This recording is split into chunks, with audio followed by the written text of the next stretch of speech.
লা ইলাহা ইল্লাল্লাহ মুহাম্মাদুর রাসূলুল্লাহ।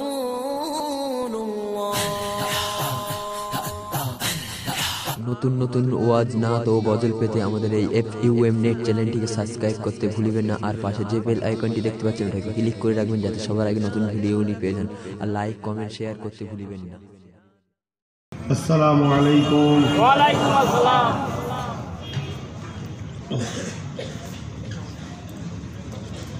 যারা বাইরে আছেন ভেতরে আসেন। এই আবহাওয়ায় জলসা করার আবহাওয়া নয়, ঠিক না ঠিক? হ্যাঁ, তারপরে তো আলমগীর বলছিল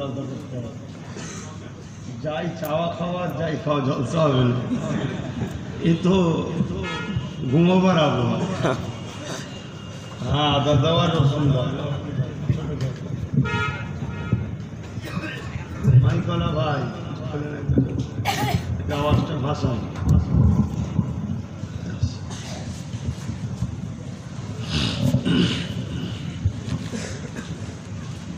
যারা বাইরে বাইরে ঘুরছেন ভেতরে আসেন, বাঁদিকে জায়গা আছে, বসেন। প্রতি বছরের না এবছরও 2রা চৈত্র 5 পাড়ার বাৎসরিক ইসালে সওয়াব। এখানে 5টা গ্রাম বা পাড়া আছে, তারা মিলে আমার চাচা যান পীর আল্লামা ইউনুস সিদ্দিক হুজুর পীর কেবলা যেখানে ঈদের নামাজ পড়ায়, সেই সব এলাকার মানুষেরা বাৎসরিক একটা মাহফিলও করে। আল্লাহর মর্জি বছরে আল্লাহ পাক আমাকে নিয়ে আসলেন, একেবারে পানি মাথায় করে এসেছি। ওখানে তো শুধু আউযুবিল্লাহ বলেছি, ব্যাস শুরু হয়ে গেছে। তো যাক, ঝড় তুফান বর্ষা বাজ যাই পড়ুক না কেন, যারা আল্লাহ আল্লাহ রসুলের প্রেমিক, এদের ঘরে কোনো জিনিস বাধা দিয়ে রাখতে পারবে না। জোরে বলুন সুবহানাল্লাহ। কেন এগুলো তো আল্লাহরই পরীক্ষা। ঝড় দাও, পানি দাও, দেখি আমার শুকনো ডাঙার বন্দাগুলো আজকে জোটে কিনা। যারা জুটলো আলহামদুলিল্লাহ, যারা জুটলো না স্বার্থপর বোঝা গেল যে সুখের দিনে আছিস বাবা, আর আজকে বর্ষা পানি তো তোদের খবর নেই কেন, ঠিক না বেটি? দেখুন আল্লাহর পরীক্ষা, আল্লাহর কুদরত, আল্লাহর হিকমত বোঝা বড় মুশকিল। তবে যাই করেন তিনি যা করেন ভালোর জন্য করেন, এটুকু মনে রাখবেন। হাত ভেঙে গেলেও জানবেন ভালো হচ্ছে, পা ভেঙে গেলেও মরে গেলেও জানবেন কিছু না কিছু ভালো আছে। সেটা আমরা বুঝি না, তিনি আমাদের থেকে ভালো বোঝেন, তিনি আমাদের স্রষ্টা, তিনি যা করেন আমাদের ভালোর জন্য করেন। তো যাক, সেই হিসাবে মাইকের আওয়াজ যত দূর যাচ্ছে, যদি কানে পৌঁছায় আওয়াজ, তোমার বিবেককে প্রশ্ন করো যাওয়া দরকার আছে না নাই।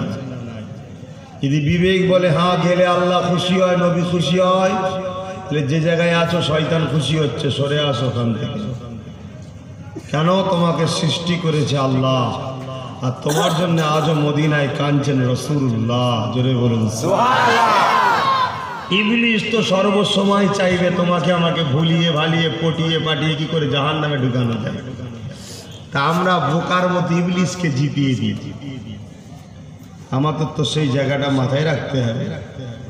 তাই আমার দায়িত্ব তোমাদেরকে ডাক দেওয়া বা তোমাদেরকে ভাবানো। আর যে ভাইগুলো দাঁড়িয়ে আছেন, আপনারা দাঁড়িয়ে না থেকে বসুন না, বাঁদিকে জায়গা আছে, বসুন, দেখতে ভালো লাগবে। একবার দরুদ শরীফ আল্লাহুম্মা সাল্লি আলা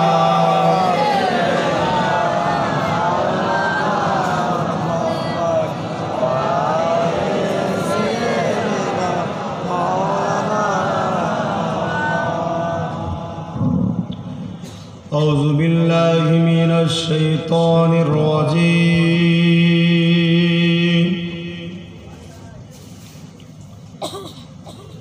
বিসমিল্লাহির রহমানির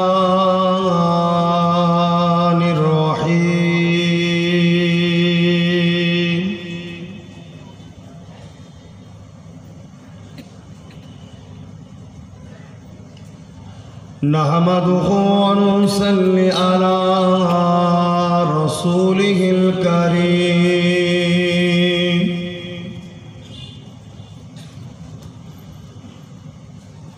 अम्मा बाद फया अय्युहल हादिरून रहिमकुमुल्लाह।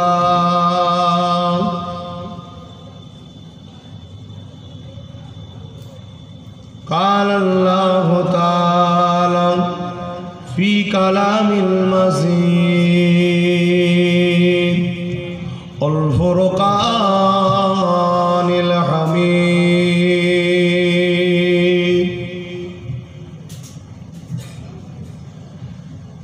इन्नल्लाहा व मलाइकतहु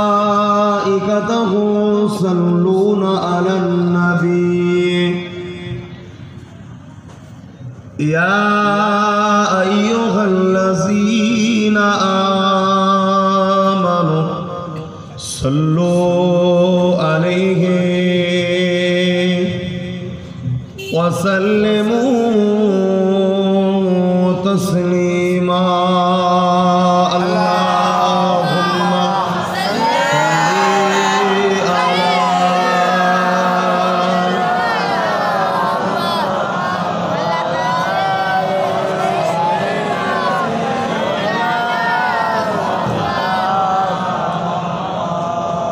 अल्लाहुम्मा सल्ली अला सय्यिदिना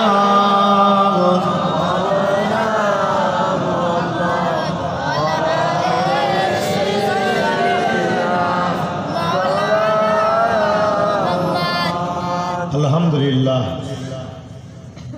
বেশ কত সুন্দর দরুদটা আপনারা পড়লেন।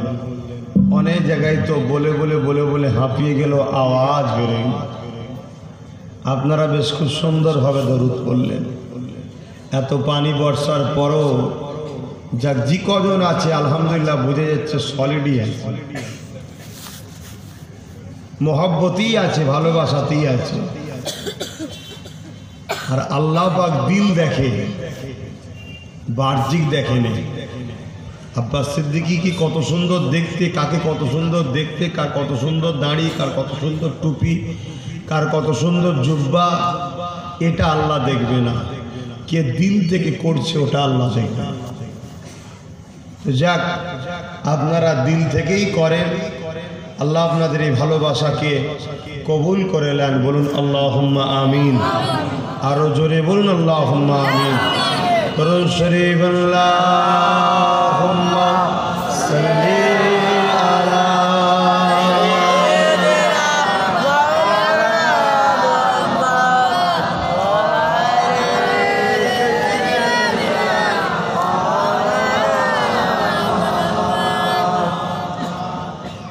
सदाग़े महशर में लब्बैक लब्बैक जहाँ उम्मतों ने पुकारा मोहम्मद, हमें जानो दिल से प्यारा मोहम्मद। मोहम्मद के हम हैं हमारा मोहम्मद। अल्लाहुम्मा सल्ली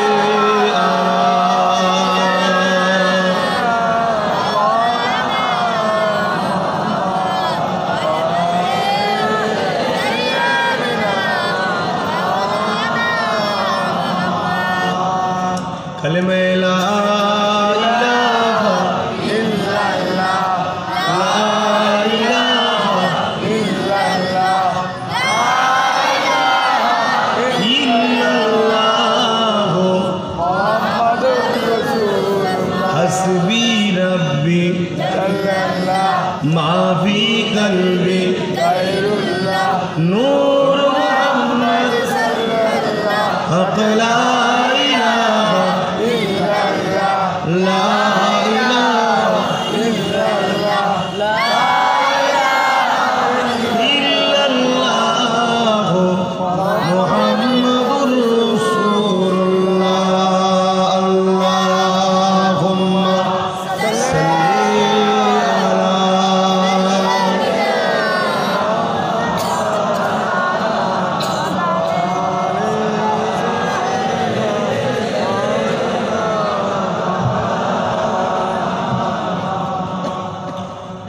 وقال الله تعالى في كلام المزيد والفرقان الحميد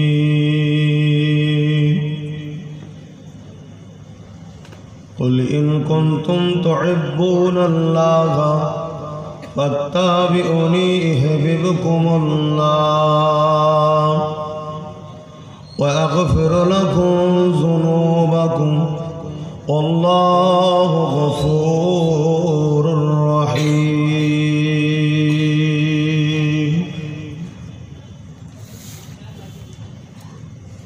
আমার আব্বা, আমার ভাইরা, আমার আম্মা, আমার বোনেরা, ছোট ছোট বাচ্চারা, প্রতি বছরের নয় বছর দোসরা চরিত্র মাহফিল আগত মেহমান, আল্লাহ আমাদের সকলকে দুনিয়া আখিরাতে শান্তি ও নাজাত দেন, বলুন আমিন। এসেছি আপনাদের পীরের আওলাদ, সাথে সাথে বিশ্বনবী হযরত মুহাম্মদ রাসূল সাল্লাল্লাহু আলাইহি ওয়াসাল্লাম আর গোলাম। খুব সংক্ষেপ সময় দু কথা আলোচনা করার উদ্দেশ্যে দোয়া করুন, আল্লাহ দু কথা বলার তৌফিক দেন, বলুন আল্লাহুম্মা আমিন। একটাই কথা ভাই, এ দুনিয়া আমাদের জন্য নয়। আর দুনিয়া ও মাজরাতুল আখিরাত, এটা চাষের বাগান একটা। কি চাষ? এক কথায় আল্লাহকে খুশি করার, রসুলকে খুশি করা। আর দুনিয়া ও সিদরুল মুমিনিন ওয়া জান্নাতুল কাফিরিন, এ দুনিয়া মুমিন অর্থাৎ আমাদের জন্য জেলখানা, আর কাফেরদের জন্য জান্নাত। দুনিয়াতে যদি আমরা জান্নাত খুঁজি তাহলে কাফের হওয়া লাগবে, আর দুনিয়াতে যদি মুমিন হতে চায় জেলখানায় থাকতে হয়। যুগ যুগ ধরে, আজ নতুন নয়, মুমিন মুসলমানদের ঘরে মারার জন্য সর্বসময় সবাই চক্রান্ত করে। সে ফেরাউনও করেছে, নমরুদও করেছে, সাদ্দাতও করেছে, কারুনও করেছে। এভাবে আবু জেহেলও করেছে, উদবা করেছে, সাইবা করেছে, আবু লহাবও করেছে, বুশ করেছে, ডোনাল্ড ট্রাম্প করছে, মোদিও করছে, দিদিও করছে। সবার একটাই টার্গেট, মুসলমানকে শেষ করা। আর এখানে মুসলমান বলতে কোন মুসলমান? যাদের কাছে সব কিছুর থেকে আগে আল্লাহ আল্লাহ রসুল, এদের ঘরে মারতে চায়। যাদের কাছে আল্লাহ আল্লাহ রসুল আগে না, ওদের ঘরে নয়। দাড়ি থাকে থাকতে যাক, দাড়ি তো অসুবিধা আছে, রবীন্দ্রনাথ ঠাকুরের ছিল, শিখ পাঞ্জাবিদেরও আছে। দাড়িওয়ালাদের মধ্যে খুঁজে দেখ কে আল্লাহ আল্লাহ রসুলকে সব থেকে আগে বেশি ভালোবাসে, ওইগুলোকে মার। কেন? ওগুলো জীবনে পাপ করবে না, ওগুলো জীবনে আমাদের হবে না, ওগুলো জীবনে আল্লাহ শরিয়ত বিরোধী কাজও করবে না। ওগুলো থাকলে জীবনে 2 নম্বরই ধান্দা আমরা করতেও পারবো না। অতএব ওইগুলোকে খতম কর, এ সবার টার্গেট। আজ চীনেতে আগুন তৈরি করে পায়ে দড়ি বেঁধে যারা নব মুসলমান হচ্ছে, তাদের ঘরে আগুনের ওপরে 1-1.5 বেগটা ছেড়ে এরম ঝুলিয়ে রেখে দিয়েছে, ঘন্টার পর ঘন্টা, ঘন্টার পর ঘন্টা। আল্লাহু আকবার, কি কষ্ট তাদের হচ্ছে বলেন।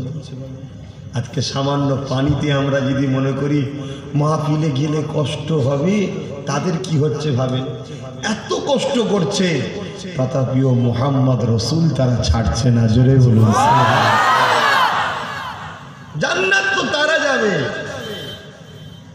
কিছুদিন আগে মায়ানমারে কি হারে মারলো, Libya, Chechnya, Bosnia, Iraq, Palestine, মিশর, আফগান মেরে শেষ করে ফেলছে মুসলমানদের ঘরে। এটা আজকের নতুন নয়। যারাই আল্লাহকে মানবে, যারাই মোহাম্মদকে মানবে, সব কিছুর থেকে বেশি ভালোবেসে তাদেরকে টার্গেট করছে। ইহুদি, খ্রিস্টান, নাসারা, মুনাফিক, গায়ের ইসলাম, এরা টার্গেট করছে। সাহাবাদের পিরিয়ডটাও দেখুন। হযরতে বেলাল হুজুর গোপনে গোপনে নবীকে নবী বলে, আল্লাহকে আল্লাহ বলে ইমানের কালেমা পড়ে নিয়েছে, দিলের মধ্যে রেখে দিয়েছে। কোনো এক গোপন সূত্রে বেলালের দুনিয়ার মনিবের কানে খবর গেছে, রে তোর বেলাল, তোর খরিদ করা গোলাম, ও লাত, উজ্জা, হবল, এই 360টা যে আমরা পাথরের মাবুদ তৈরি করেছি, একে মানে না। ও সেই মোহাম্মদের ঘোষণায় লা ইলাহা ইল্লাল্লাহ মানে, আল্লাহ কে সেवा कोई মাবুদ नहीं। এ আমাদের হাতের তৈরি করাগুলোকে মানে না। তুই যাকে কিনে নিয়ে এসেছিস, বেলালের দুনিয়ার মনিব ডাক দিয়েছে, বেলাল শুনলাম নাকি তুই মোহাম্মদের কথা মেনেছিস। বেলাল চিন্তা করছে, আমি যদি বলি হ্যাঁ, তখন মানুষকে মারলে শাস্তি হতো না, যে মালিক সে মারতে পারে। এসব সিস্টেম ছিল। এই যে যত সব সিস্টেম দেখছেন, এর যদি সব কোরআন থেকে বার করেছে, আমার রাসূল শিখিয়েছে। আগে মায়ের ইজ্জত ছিল না, মায়ের সঙ্গে ছেলেও নোংরা কাজ করত, মেয়ে হলে জ্যান্ত পুঁতে দিত। নারী বিবাহ বলে কিছু ছিল না, সে হিন্দু হোক, খ্রিস্টান হোক, নাসারা হোক, বিয়ে যারাই করে এটা মোহাম্মদের থেকে ধার করেছে। জোরে বলুন সুবহানাল্লাহ। 1500 বছর ইতিহাস খুলে দেখাও, বিয়ে বলে কিছু ছিল না। কথা বুঝছেন না, বোঝেন না? আর এই যে বাপের সম্পত্তি মেয়ে পায়, ফারায়েজ, এসব ছিল না। আমার রসুল বলেছে, ছেলে যদি পাই মেয়ে কেন পাবে না, ওটাও তোর এটাও তোর, দিতে হবে, না আল্লাহ শাস্তি দেবে। এসব নবী করেছে। আর নবী যা করেছে আল্লাহ সৃষ্টিকর্তার হুকুমে করেছে। বলুন সুবহানাল্লাহ। হযরতে বেলাল হুজুর চিন্তা করছে, আমি যদি সত্য বলি যে হ্যাঁ আমি লা ইলাহা ইল্লাল্লাহ মুহাম্মদ রাসূলুল্লাহর উপরে ঈমান এনেছি, এই জালিম আমাকে জানে মেরে দেবে। আর আমি যদি মিথ্যা বলি, আমার মালিক আল্লাহ অখুশি হবে। কোনটা করব? আপনারা কোনটা করবেন? হ্যাঁ, কোনটা করবেন গো? আপনাদের তো আল্লাহর উপর তো ভরসাই উঠে গেছে। এখন আপনাদের ভরসা তো কাফের বেঈমান নেতাদের উপরে।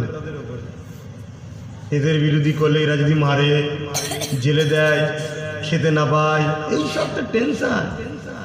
আর ওই জন্য আল্লাহ এত ইজ্জত না পাচ্ছে আমাদের, এত ইজ্জত না পাচ্ছে, এত ইজ্জত না পাচ্ছে। কলিকাতা হাতিবাগানে যাবেন, একটা কুকুরের দাম 15 লাখ টাকা, মুসলমানের দাম 1500 টাকাও কেউ দেবে না।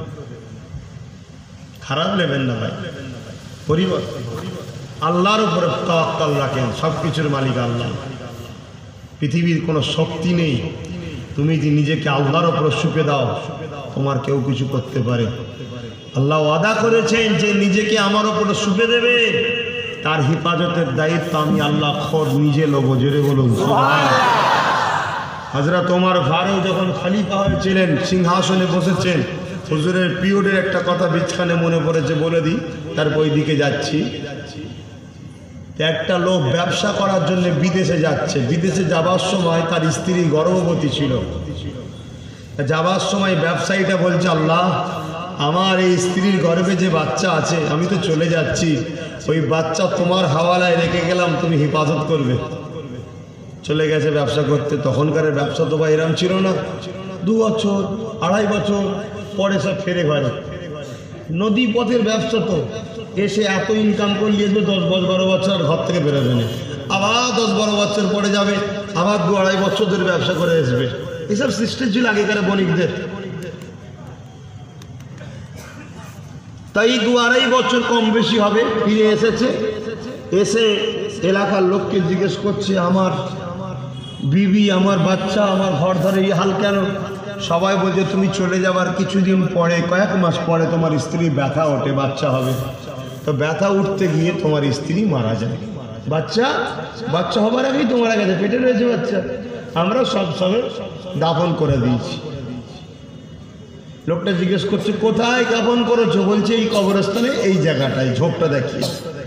লোকটা ঘোরে ঠিকই, কিন্তু লোকের মধ্যে একটা কথা জাগে, যে আমার আল্লাহর কথা কখনো দুটো হতে পারে না। জোরে বলুন সুবহানাল্লাহ। আহা, আমার আল্লাহ বলেছে যে আমার কাছে কোনো জিনিসকে সুপে দিবি তার হেফাজত আমি করব। আমার বাচ্চা তো আল্লাহর হাওয়ালে রেখে গেছি, এটা কি করে শেষ হয়? ওর মাথায় কিন্তু একটা কথা ঘোরে, আর ও কবরস্থানে দিয়ে খেয়াল রাখে। একদিন দেখে এক কবরে গরিব মানুষদেরকে ঝাঁটা দেয়, পাতা দেয় কবরস্থানে, ঝোল পাতা পড়ে থাকে, কবর থেকে তেড়ে মেরে বেরোচ্ছে। কি হয়েছে না, একটা কি যেন খসখস করে কবরের দিকে ঢুকতে গেলে দেখলাম। তখন ও ঝোপঝাড় সরিয়ে কবরের কাছে গিয়ে দেখছে মাথার কাছ থেকে একটা সুড়ঙ্গ, আর বারবার যাতায়াত করলে দেখবেন একটা তেল মতো হয়ে যায় জায়গাটা। বসে রইল কিছুক্ষণ পরে, আহা আমার আল্লাহ কত বড় দেখুন, কত মহান দেখুন, কত শক্তিশালী দেখুন। কিছুক্ষণ পরে একটা বাচ্চাই কবরের সুড়ঙ্গ থেকে বেরোচ্ছে, যার মুখে মায়ের দুধ খেলে বাচ্চার লেগে থাকে, ওই দুধটা লেগে আছে। জোরে বলুন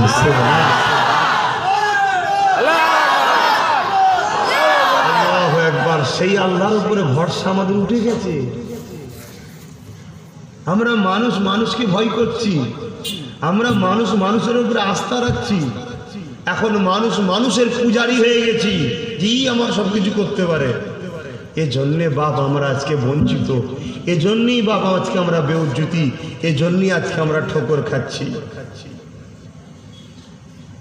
আহারে, আজ যদি বলা হতো যে আসো এখানে মিটিংয়ে আসলে একটা করে সাইকেল দেওয়া হবে, তখন দেখতে বাপরে বাপ ঠেলা ঠেলি গুতো গুতি কত কি হতো। ঠিক না বেঠিক? এই করে না মুসলমান? কলিকাতার মাঠগুলো ভরায় কারা? কুলি যায়, কাওড়া যায়, মুচি যায়, জম যায়, আদিবাসী যায়, বাগদি যায়, এরা যায় নাকি? এরা তো ঠান্ডা ঘরে শুয়ে থাকে, পায়ের উপরে পা দিয়ে টিভি চালিয়ে বসে বসে দেখে।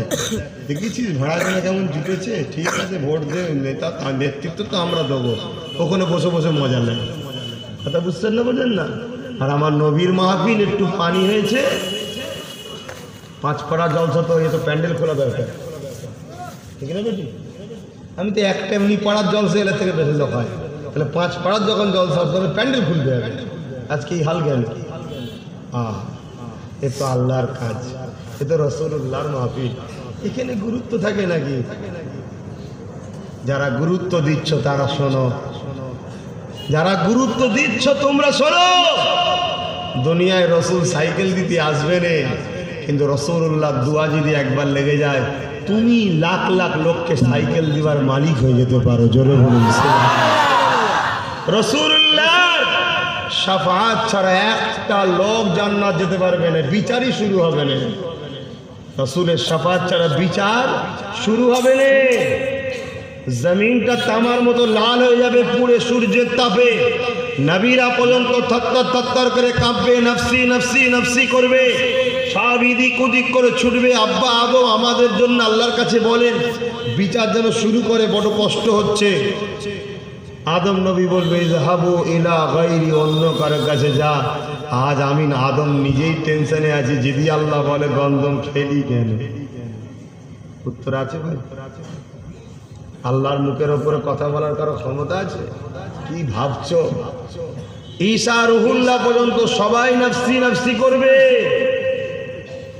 আহা, আমার মুস্তাফা আরবি সাল্লাল্লাহু আলাইহি ওয়াসাল্লামের কাছে সবাই যখন যাবে, তখন তিনি বলবে আরে আমি তো রেডি আছি। জোরে বলুন সুবহানাল্লাহ। আজকে সেই নবীর মাহফিল ভালো লাগে না। মুসলমান কোথায় যে বসছো? তোমার বসার জায়গাটা কোথায়? মদের আড্ডায়, মাচানে, পার্টি অফিসে, তাসের আড্ডায়, জুয়ার আড্ডায়, মেলাতে, না নবিয়ানা মাহফিলে? এটা ঠিক করতে পারলে না এখনো? এত কপাল ফাটা হয়ে গেল। আল্লাহ হিদায়েত করুক, বলুন আমিন। এ বাবু তোমরা দাঁড়িয়ে আছো কেন? বসো। এত বুঝাচ্ছি তাও কপাল শুধরাচ্ছে না। বস বাবা বস, পালাসনি, কপাল ফেটে যাবে। পালাস বস বস। খোদার গজবতে হচ্ছে, চারিদিকে পিটছে, চারিদিকে পিটছে। ডেকে কুকুরকে খাওয়াচ্ছে তো মুসলমানের মুখ থেকে খাবার কেড়ে নিচ্ছে। বস, মোহাম্মদ রসুলের মাহফিলে বস। আল্লাহ খুশি হবে, ছোট ছোট গুনাহ মাফ করবে। এই মাহফিলে বসলে গুনাহ হয় না, এখানে বসলে গুনাহ মাফ হয়। আর এই মাহফিল ছেড়ে যত রাজনীতির মিটিং আছে বসলে গুনাহ হয়, মানে 100-র মধ্যে 200টা মিথ্যা বলে ওরা। কথা বুঝছেন না, বোঝেন নেই? আর এখানে বসলে গুনাহ মাফ হয়। বক্তা যদি মিথ্যাও বলে তোদের মাফ হবে, কারণ বক্তার জন্য তোরা এসেছিস আল্লাহ আল্লাহ রসুলের জন্য। জোরে বলুন সুবহান। বক্তার জন্য কেউ এসে নাকি? আমার জন্য এসছি না, এরা আমার ভালোবাসায় এসছে নাকি? এরা আমার মোস্তফার প্রেমে এসছে, এরা আল্লাহর প্রেমে এসছে। আমি নবীর পক্ষে কথা বলি বলে শুনতে এসছে, একটা নবীর বিরুদ্ধে কথা বলি না, সব বলে। এরা আমার নয়, এরা মোস্তফা আরবির সব। জোরে বলুন সুবহান। তো ভাইয়ের আমার, আর দুনিয়ার যেখানে সব হয় সেখানে দাঁড়িয়ে দাঁড়িয়ে বসে বসে মিথ্যা কথা বলে। আর এখনকার আবার একটা ফেসবুকে দেখছে ডাক্তার বলছে যেসব মায়ের পেটে বাচ্চা আছে খবরদার মুদির ভাষণ শুনবেন না, ছেলে বেরোলেই মিথ্যা বলবে, ছেলে বেরোলেই মিথ্যা বলবে, ছেলে বেরোলেই মিথ্যা বলবে। এত মিথ্যা কথা বলছে ও, দিন রাত 24 ঘন্টা মিথ্যা লেগে আছে, বড় বড় করে মিথ্যা বলছে, আটকাচ্ছে না মুখে বাবা। আল্লাহ মাফ করুক, আল্লাহ মাফ করুক। আমি যে কথা বলছিলাম সেটা হচ্ছে এটাই। কি কথা বলছিলাম দেখেছেন? এর কথা শুনে নামলিও আজ ভুলিয়ে যাচ্ছি, এত বালা। কি বলছিলাম? তার আগে একটা কি বলছিলাম? হযরত ওমর ফারুক হুজুরের কথা বলছিলাম, ওই পিরিয়ডের কথা। ওই বাচ্চাটাকে নিয়ে বাপ বুকে করে যেই জড়িয়ে ধরে চুমা দিয়েছে, অমনি গায়েবী আওয়াজ এসে গেল, এ বান্দা তুই আমাকে তোর স্ত্রীর হেফাজতের দায়িত্ব দিয়ে যাসনি, তুই তোর বাচ্চার দায়িত্ব দিয়েছিলিস। তুই বলেছিলি আল্লাহ আমার বাচ্চাকে দেখবে, আমার স্ত্রী দেখবে, এটা বলে যাসনি। শোন, তোর স্ত্রী ইন্তেকাল হয়ে গেছে, কিন্তু বাচ্চার বাঁচার জন্যে আমি যে ওসিলা মাধ্যম করেছি, দুধ পান করবে, তোর স্ত্রীর ইজ্জত কি বলে স্থান কিন্তু নষ্ট হয়নি, তোর বাচ্চা দুধ পান করছে, যা এটা হযরত ওমরের দরবারে যে ঘোষণা করে দে যে আমার আল্লাহ কি না পারে। জোরে বলুন সুবহান। আল্লাহর উপরে ভরসা করুন। হযরতে বেলাল একটাই কথা বললেন, এ আমার দুনিয়ার মনিব, আপনি যা শুনেছেন সত্য শুনেছেন। আমি মুহাম্মদ রসুলকে নবী বলে, আল্লাহকে আল্লাহ বলে, ইমানের নূরের কালেমা পড়ে মুসলমান হয়ে গেছি। জোরে বলুন সুবহান। হযরতে বেলালের দুনিয়ার মনিব বেলালকে বলছে, বেলাল তোর এত সাহস, তোর এত সাহস, আমি তোকে খরিদ করেছি, তুই আমার সামনে আমার মাবুদ লাত উজ্জা হবলকে না মেনে মোহাম্মদের প্রচার করা আল্লাহকে মানিস, আমার সামনে তুই বলছিস, তোর এত বড় সাহস? হযরতে বেলাল উত্তর দিয়েছিল, এই আমার দুনিয়ার মনি, কি করতে পারবে? তুমি আমায় মারবে, তুমি আমায় জানে মেরে দেবে। শোনো, আমি এমন একটা জায়গায় আল্লাহ আল্লাহ রসুলকে রেখেছি, পৃথিবীর কোনো শক্তি ওই জায়গা থেকে আল্লাহ আল্লাহ রসুল বার করতে পারবে না। জোরে বলুন সুবহান। আর আজকে আমাদেরকে কেউ মারবে না, শুধু হয়তো হক কথা বললে ইন্দিরা আবাসনের ঘরটা পাবেন না, কি হয়তো ওই 100 দিনের কি বলে জব কার্ডের টাকার হয়তো পাবেন না। তো কি হয়েছে? তা বলে অন্যায়কে অন্যায় বলবেন না, হককে হক বলবেন না। আহারে মুসলমান, আরে ছেলেমেয়েরা, তরুণেরা, পৃথিবীর প্রথম থেকেই হককে মিটাবার জন্যে নাহকরা সর্বসময় চেষ্টা করে যাচ্ছে। ফেরাউন চেষ্টা করেছিল মুসাকে মিটিয়ে দেব, মাদ্রাসাগুলোকে বন্ধ করে দাও, দ্বীনি শিক্ষাটা মিটিয়ে দাও, তারপরেতে আমি নিজেকে খোদাই দাবি করব। ফেরাউন চেষ্টা করেছিল, মুসা যে আল্লাহর প্রচার করছে ওই আল্লাহকে কাউকে মানতে দেব না। এই ফেরাউন চেষ্টা করে দ্বীনি শিক্ষা প্রতিষ্ঠানগুলোকে বন্ধ করে দিয়ে এমন করে কিছুদিন কেটে যাবার পরে আস্তে আস্তে সমাজের মানুষেরা আল্লাহর দ্বীনের আদর্শ ভুলে গেল। মুসা যে দ্বীনের কথা বলেছিল প্রচার ভুলে গেল, তাওরাতের দাওয়াতটা ভুলে গেল। এই সময় ফিরআউন পাথরের মূর্তি তৈরি করে, নিজের ছবির মূর্তি তৈরি করে লোকের বাড়ি বাড়ি বাড়ি বাড়ি পৌঁছে দিয়ে বলল, এটাই তোমাদের মালিক, এটাই তোমাদের খোদা, এরই তোমরা উপাসনা করো। অশিক্ষিতর কারণে তৎকালীন মানুষেরা ওই ফিরআউনের মূর্তিকে খোদা বলে মানতে লাগলো। গুটি কতক লোক যারা মুসার কদমে ছিল তারা বলল, ওরে সর্বনাশ, বিরাট ব্যাপার। ফেরাউনের বিরুদ্ধে কথা বলতে লাগলো। ফেরাউন তাদেরকে ধরে ধরে ধরে ধরে বন্দি করে বেতের আঘাতে মারতে লাগলো, গরম রডে সেক দিতে লাগলো।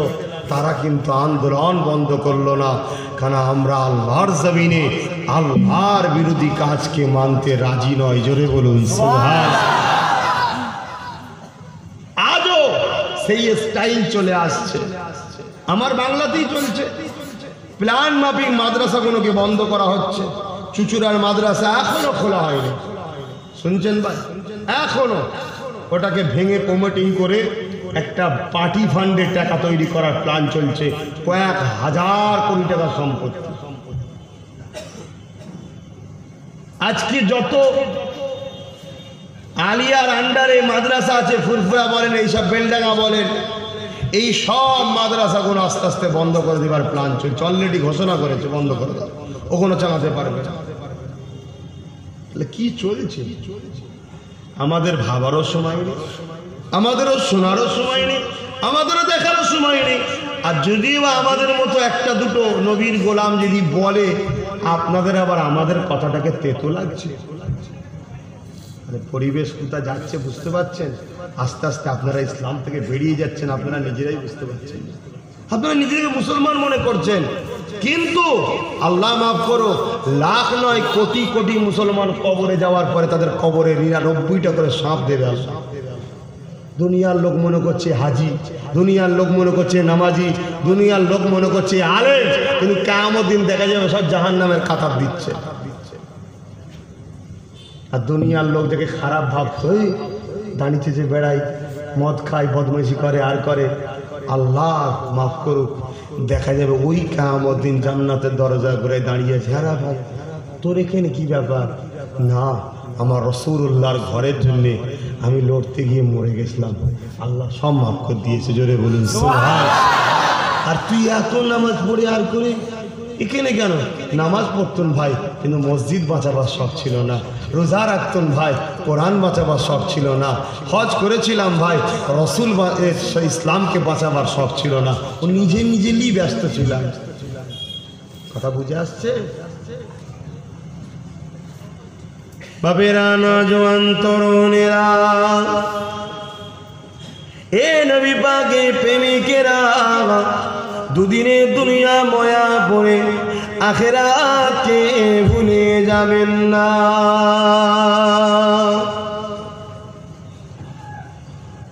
আল্লাহ নবীর সাহাবাদের উপরে কত অত্যাচার হয়েছিল, নবীর সাহাবাদের উপরে কত জুলুম হয়েছিল, একটাই কারণে আল্লাহকে আল্লাহ বলার জন্যে, নবীকে রসুল বলে মারার জন্যে, ন্যায় রাস্তায় চলার জন্যে, অন্যায় থেকে দূরে থাকার জন্যে, সত্যকে সত্য বলার জন্যে, মিথ্যাকে মিথ্যা বলার জন্যে আল্লাহ নবীর সাহাবাদের উপরে কত জুলুম হয়েছিল।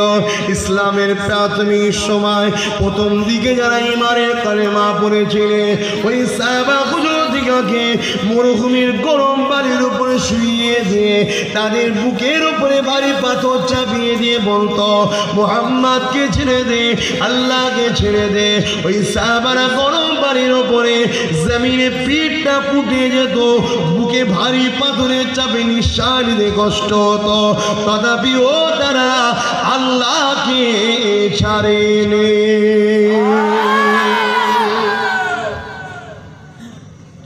গত 3 দিন আগে নিউজিল্যান্ডে একটা মসজিদে বিশাল হামলা হলো, আপনারা জানেন। 49 জন শহীদ হয়ে আল্লাহর জান্নাতি হয়ে গেল ইনশাআল্লাহ। কিন্তু যারা এই হত্যা করলো এরা সন্ত্রাস না সন্ত্রাস নয়? কোনো মিডিয়ায় যখন সন্ত্রাস বলছে, আর একটা মুসলমান কলার কাঁদি চুরি করুক বলবে সন্ত্রাস। আজকে ইসলাম ও মুসলমানদের সবচেয়ে বড় দুশ্মন মিডিয়া হয়ে দাঁড়িয়েছে, ঠিক না বেটি? আজকে সেই আনন্দবাজার, সেই বর্তমান, এই কাফেরদের পেপারগুলো আবার আমরা নিয়ে যত দুনিয়ার মিথ্যার খবরগুলো দেখি আর আমাদের সমালোচনাগুলো দেখি। কখনো আমাদের পক্ষে দেখেছেন? আমরা এইগুলোকে ফলো করি। 1 টাকা হলে 8 আনা হলেও তো লাভ হচ্ছে ওদের, ওদের ক্ষমতাকে আমরা সহযোগিতা করছি। কে বুঝবে আমার কথা? আমি একদিক দিয়ে বলে যাব, তোমরা এক কান্দে শুনবে আর এক কান্দে বার করবে। কালকে আবার নিয়ে আসবে একটা পেপার, প্রথম লাইনে হেডলাইনে দেখবে কোনো একটা দাড়িওয়ালা টুপিওয়ালা মুসলমান নামে কেউ কিছু করেছে, সেটাকে হেডলাইন করেছে। অথচ কোনো মুসলমান স্বাধীনতার দিনে পতাকাকে তুলছে, ওটাকে একবারও দেখা যায় না। কি গো, আমার আলোচনা আপনাকে খারাপ লাগছে? পিছনের ভাইরা কি বলছেন? অসুবিধা হচ্ছে নাকি? হ্যাঁ, কি হলো দাদা? ও সেই মুরব্বী চাচা গো, ওইখান তো ওখানে জুটেছো তুমি? শুধু জায়গা চেঞ্জ করছো কেন বাবা? এবার দেখো ওই টাওয়ার ধরে যেন উপর উঠুনি। ও লোক খুব মহব্বত করে, ফুল ফেড়ে দামসারে গেছে যে আমাকে আমার নজরানা দিয়েছে মুসাফা করে, খুব মহব্বত করে, খুব ভালো লোক। আল্লাহ সাদা সিধে মানুষ। আমার কথা আপনারা ভুল বুঝছেন না তো? ভাবুন আমাদের ঘরে কীভাবে অপমান করছে, কিভাবে শেষ করার চক্রান্ত করছে। আর আমরা মুসলমান, ঠিক আছে আমাদের ঘরে যখন সবাই খারাপ বলছে, কমসে কম নিজের একটা আলাদা হয়ে যায়। আর আল্লাহর কসম বলছে, আপনারা আলাদা হয়ে গেলে না সববার চট পড়ে যাবে। দেখবেন রোজার মাসের দোকানদার জন্য ঘামাচি মারে, শুধু মাছি তারা কি না, রোজা না খুললে হবে না খদ্দের, ঠিক না? ঠিক বলুন কেন? অন্যরা সব শোকে তো খাই কোথায়? একটা আপেলতে কত দাম? 180। 180 টাকা। ও আপেলটা হাফ দাও। হাফ কি হবে রে? আর মুসলমান পাশে কত? মুসলমান দেখি দাম বেড়ে গেল 200 টাকা, 4 কিলো দে। এত আল্লাহ খাওয়াচ্ছে, ঠিক না বেটি ভাই? অভাব করছে কোনোদিন আমাদের দেখেছেন? অথচ দেখেন আমাদের চাকরি দেয়নি, আমাদের সব দিক থেকে বঞ্চিত করে রেখেছে, কিন্তু আমাদের খাওয়াটা বঞ্চিত করতে পারেনি। কেন? খাওয়া তো ডাইরেক্ট আল্লাহর পক্ষ থেকে আসছে। জোরে বলুন। যদি এইটা এদের ডিপার্টমেন্টে চলে যেত না, এরা কেড়ে দিত, কিন্তু এইটা তো তকদিরে আছে। কত ভালোবাসে আল্লাহ। ছেলেরা, যুবকেরা, তরুণেরা, নবী পাকের প্রেমিকেরা,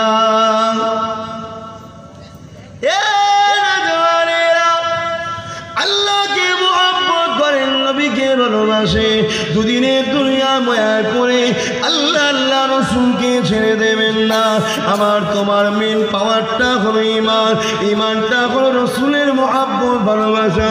ঈমান যদি থাকবে, পৃথিবীর কোনো মানুষ আমাদেরকে শেষ করতে পারবে না। তাই ইহুদি, খ্রিস্টান, নাসারা, মুনাফিক এরা সব এক জায়গায় হয়েছে। মুসলমানদের প্রথম ঈমানকে নষ্ট করো।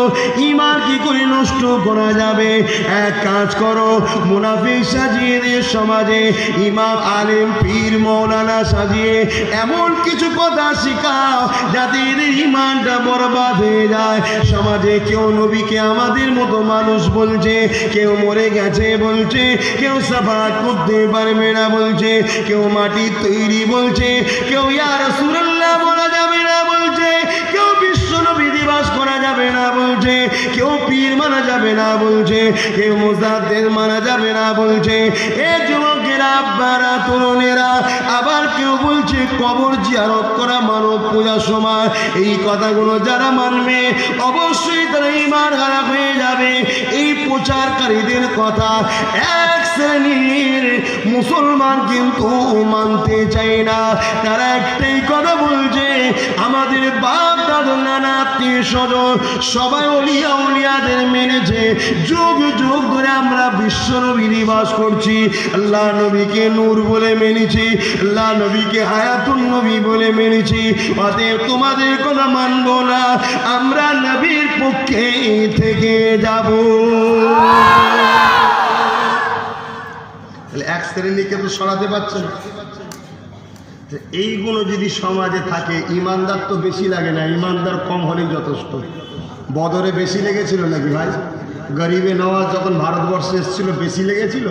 একা তো এসছে, একাই পুরো ভারতকে কবজা করতে গেছিল, ঠিক না বেটি?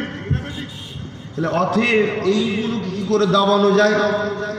এক কাজ করো, এইগুলোকে শেষ করার জন্য সমাজে মুসলিম এলাকা দেখে দেখে ক্লাবকে অর্থ দাও, দিয়ে বা পাড়ার কোনো মাথা মোড়লকে দেখে অর্থ দাও, দিয়ে মেলা বসাও, ফাংশন দাও, গান দাও, নাচ দাও, মদ দাও, আস্তে আস্তে আস্তে আস্তে এদের ভেতরটা খারাপ করো। শুনছেন ভাই? কি গো, খারাপ লাগলো না? কিচ্ছু আসবে নেই ভাই, পুরো মদ খেলে আমার কিচ্ছু হবে না, কবরে আমার আগুন জ্বলবে না। এই সমাজটা যদি আস্তে আস্তে ইসলাম থেকে বেরিয়ে যায় কি হবে জানো? একটাই জিনিস হবে, দুদিন পরে মাকে ছেলে পিটবে, বউকে পিটবে, বউ স্বামীকে মারবে, ভাই ভাইকে খুন করবে। ইসলাম যখন সরে যাবে অশান্তির আগুন জ্বলে উঠবে। আল্লাহরও কিছু হবে না, নবীরও কিছু হবে না। ইনশাল্লাহ আমরা আলেম সম্পদে আমাদের ইচ্ছা। আপনারা মনে করেন আলেমরা শুধু ওদের কবরে ঢুকাবার জন্য আমাদের টানে, এটা মনে করেন নাকি? না, এইটা যে দিয়েছে খাওয়াবে সে, বলিয়ে ভাবিনি আমরা আলেমরা। আপনাদেরকে বোঝাতে চাইছি, এ সমাজ যদি অন্ধকার হয়ে যায়, আপনার ছেলে আপনাকে পিটবে, তখন কেমন লাগবে বলেন তো? তখন কেমন লাগবে বলুন? আপনি যদি বলেন পিটলি কেন, চল পাড়ার প্রধানকে ডাক, প্রধান এসে দেখছে বুড়োটা তো আমার পেটের জন্য কাজে লাগবে না, জলটাই কাজে লাগবে, তখন তোকে বলবে এই বুড়ো, ছেলের দিকে চোখ তুলে দেখালে তোর ঠ্যাং ভেঙে ফেলবো। না রে বাবা, আমি মেরেছে, বেশ করেছে, আরো দুবার পিটিয়ে তো, আর পিটিয়ে দেবো। আর ইসলাম থাকলে, ইসলাম থাকলে মারা তো দূরের কথা, বাপের দিকে চোখ তুলে কথা বলবেন, এই কথা বলবে যে আব্বা, যে আব্বা। কারণ ইসলাম বলছে যার ব্যবহারে বাপ যদি একবার, ও জাহান্নামী। তাহলে আমরা কি বুঝাচ্ছি বুঝছেন তো আপনারা? আমরা তো তোমাদের বাঁচাতে চাইছি, কিন্তু আমরা তোমাদের তো দুশ্মন, তোমাদের তো বন্ধু তারা যারা মদের আড্ডা খুলে দেবে। আওয়াজ দিয়ে চৌমাথায় মদের আড্ডা খুলেছে, বারবার বলার পরে একবার বন্ধ যদি বা হয়েছিল আবার চালু করে দিয়েছে। পুলিশ হলো মাসে মাসে ঘুষ পায়, পুলিশ দেখছে চলে চলুক, বিজা মুসলমান এলাকা তো যত মাতাল বাড়বে তত লাভ হবে, কেস কামারি বাড়বে, আমাদের থানায় যাবে, আমরা মীমাংসা করবো, টাকা নেবো, আমাদেরই তো ইনকাম হবে, চালা। ওটাকে ভাঙা দরকার আছে না? না, ওটা ভাঙতে গেলে তোমার এমএলএ ভাঙবে নাকি? তোমার এমপি ভাঙবে? ও তো পাশে আর একটা হলে উদ্বোধন করতে আসবে। তাহলে কাকে করতে হবে বলো? আমাদের করতে হবে। কারণ ওই মত কর বাড়বে, তোমার আমার মেয়ে স্কুলে যাবে, 10 বছর 12 বছরের মেয়ে হঠাৎ করে গায়ে হয়ে যাবে, কি ব্যাপার কি ব্যাপার কি ব্যাপার, পরের দিন দেখবে কোনো আলে লাশ পায় গেছে, কোন মাতাল তুলে চলে যাচ্ছে। এসব কথা বললে তো বাপ আমার পছন্দ হবে না, মাতালদের। তো তোমাদের পছন্দ হবে না? আমি তো এটাই চাই। আমি তো কে রাজি না ওটা চাই না। আমি চাই যারা মোস্তফা আরবিকে ভালোবাসেন, যারা আমার আল্লাহকে ভালোবাসেন, যারা নিজেরা বাঁচতে চান মানুষে। আরে কুকুরও মানুষ বেঁচে আছে, জানোয়ারও বেঁচে আছে, গরু ছাগল বেঁচে আছে, ও লাইফটা কি লাইফ? যারা মানুষের মতো বাঁচতে চান, কমসে কম আসেন, আমরা জোট হই, আমরা জোট হয়ে আমাদের সমাজকে গড়ি। আজকে এই সমাজে যদি গান বাদ্য জেনা ব্যভিচারী হয়, আপনি আপনার মেয়েকে কতক্ষণ রুখে রাখবেন? সবার মেয়ে, আপনার মেয়ে দেখছে, সবার মেয়ে প্যান্ট গেঞ্জি পরে মেলায় ঘুরতে যাচ্ছে, আপনি হাদিসে আপনার বাচ্চাকে রুখতে পারবেন না। আপনার বাচ্চা বারবার বলবে, লাস্টে আপনার সঙ্গে ঝগড়া হয়ে যাবে, বেরিয়ে চলে যাবে, আপনি রুখতে পারবেন না। আর সমাজ যদি ভালো থাকে, সব ঠিক থাকবে। কত সুন্দর প্ল্যান! একটা দুশ্চরিত্রের নোংরা মেয়ে, মুসলমান নাম, তাকে এমপি টিকিট দেওয়া হলো, কেন? প্ল্যান তো। ও ওই এলাকায় ও যদি যেতে ওই এলাকার সমস্ত মুসলিম মহিলাগুলোকে উলঙ্গ করে দেবে। এ তো প্ল্যান। তাহলে এই প্ল্যানগুলোকে বুঝতে হবে। আর এই জন্যে ওকে আরো টিকিট দিয়েছে, ও জিতলেও আমাদের ঘরে আসছে। কেন? কিছুদিন পর ওর বিয়ে হচ্ছে হিন্দুর সাথে। কথা বুঝছেন না, বোঝেন না? কাফেররা সর্বসময় ওই মুসলমানকে সাপোর্ট করবে যে মুসলমানের বউ হয় হিন্দু, আর নাই যে মুসলমান মেয়ে স্বামী হিন্দু তাকে সাপোর্ট করবে। কোনোদিন মোমেন মুসলমানকে কাফেররা সাপোর্ট করবে না। এটা আমি বুক ঠুকে বলছি। এতে কোন কাফের আমার কথা চড়ছে না চড়ছে দেখার আমার দরকার নেই। কারণ খাই না, আমি খাই আল্লাহ।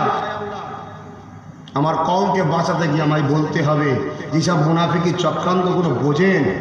কেন? আর ভালো লোক নেই? ভালো লোক নেই? পার্টির দলেতেও তো ভালো ভালো লোক আছে। সবাই কি পার্টি খারাপ হয় নাকি ভাই? কিছু তো ভালো লোকও থাকে। তাদের মধ্যে কাউকে দে না। না, তাদের মধ্যে দিলে তো অসুবিধে আছে। আমি যদি সামনে বিজেপিকে সাপোর্ট করি সে তো বাধা দেবে। ভালো মুসলমান হলে বলবে খবরদার হবে না। কেন? সামনে তো টার্গেট এখন একটাই, ক্ষমতায় কেন্দ্রে বিজেপি আসলে রাম মন্দির করব, সিটিজেনশিপ বিল পাস করব, এনআরসি নামে মুসলমানদের ঘরে দেশ থেকে তাড়াবো। আর কি? হ্যাঁ,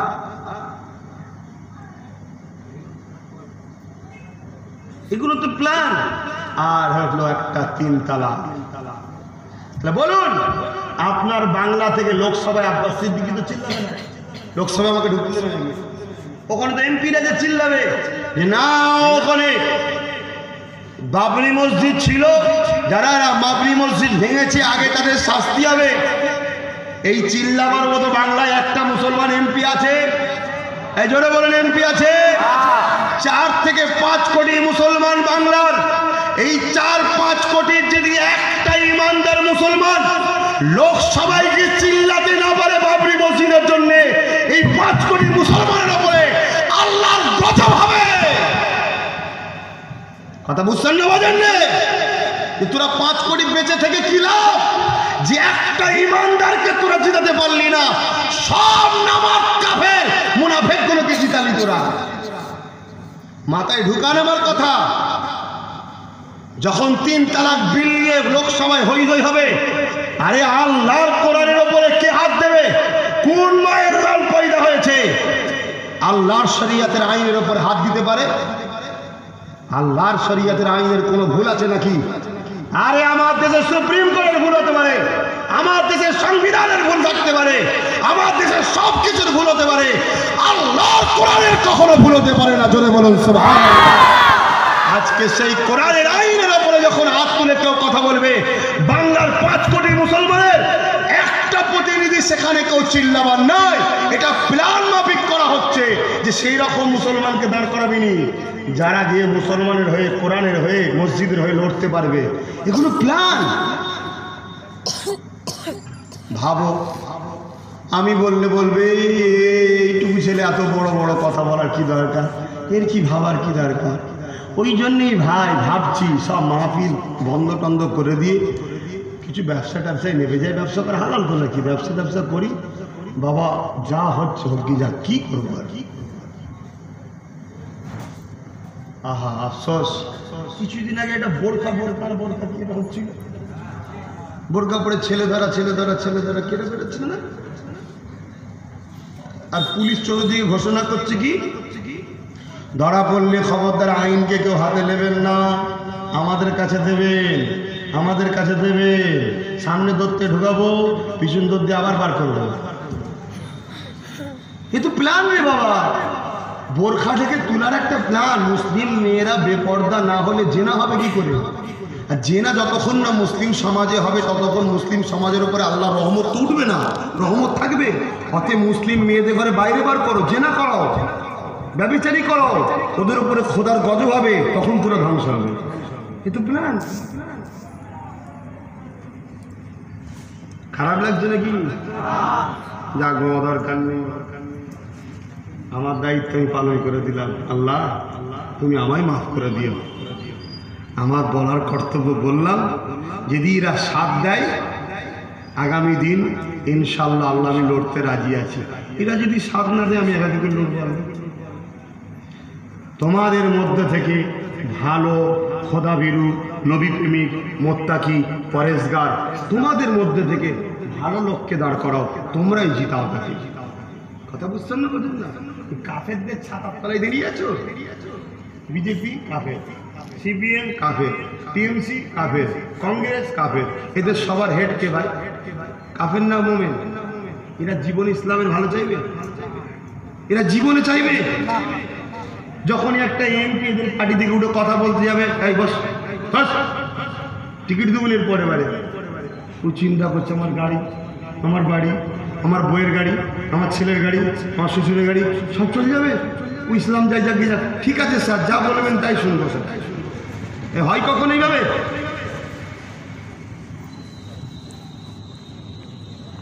খারাপ নেবেন না ভাই, আমি বাঁচাবার চেষ্টা করছি। বাঁচবেন কি বাঁচাবে কি আল্লাহ পাক ভালো জানে, কিন্তু আমার দায়িত্ব আছে যে বান্দা তুই একবার ভাবিয়ে দেখেছিলিস কি মুসা নবী কিয়ামত দিন নাফসি নাফসি করবে একটা কথার জন্য? কি কথা? ফেরাউন বলেছিল মুসা আমায় খোল, আমি তোর খোদার ওপরে ঈমান আনবো। শুনছেন ভাই?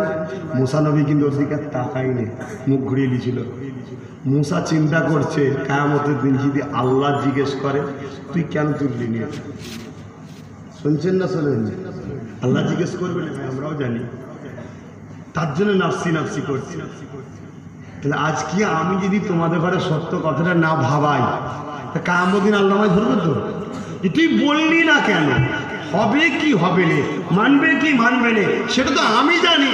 তোর তো দায়িত্ব একবার বলা ছিল, লোকগুলোকে ভাবানো দরকার ছিল। তাই ভাই ভাবাচ্ছি, ক্ষমার নজরে দেখবেন।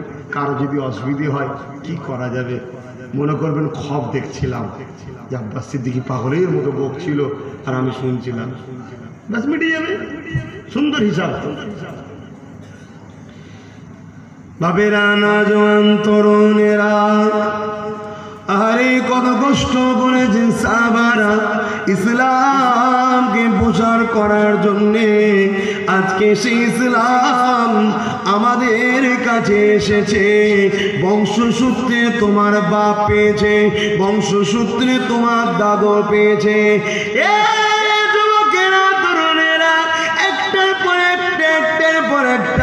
এবারে তোমার আমার দায়িত্ব হয়েছে ইসলামের জন্য জান দিয়ে মাল দিয়ে আল্লাহর দিনকে যদি বাঁচাতে পারো, মনে রেখে দিও মৃত্যু তো একদিন হবে। ইসলামকে বাঁচাতে গিয়ে যদি মৃত্যু হয়, এর বিনিময়ে আল্লাহ জান্নাত বেহিসাব দান করে দেবে। সবাইকে তো মরতে হবে।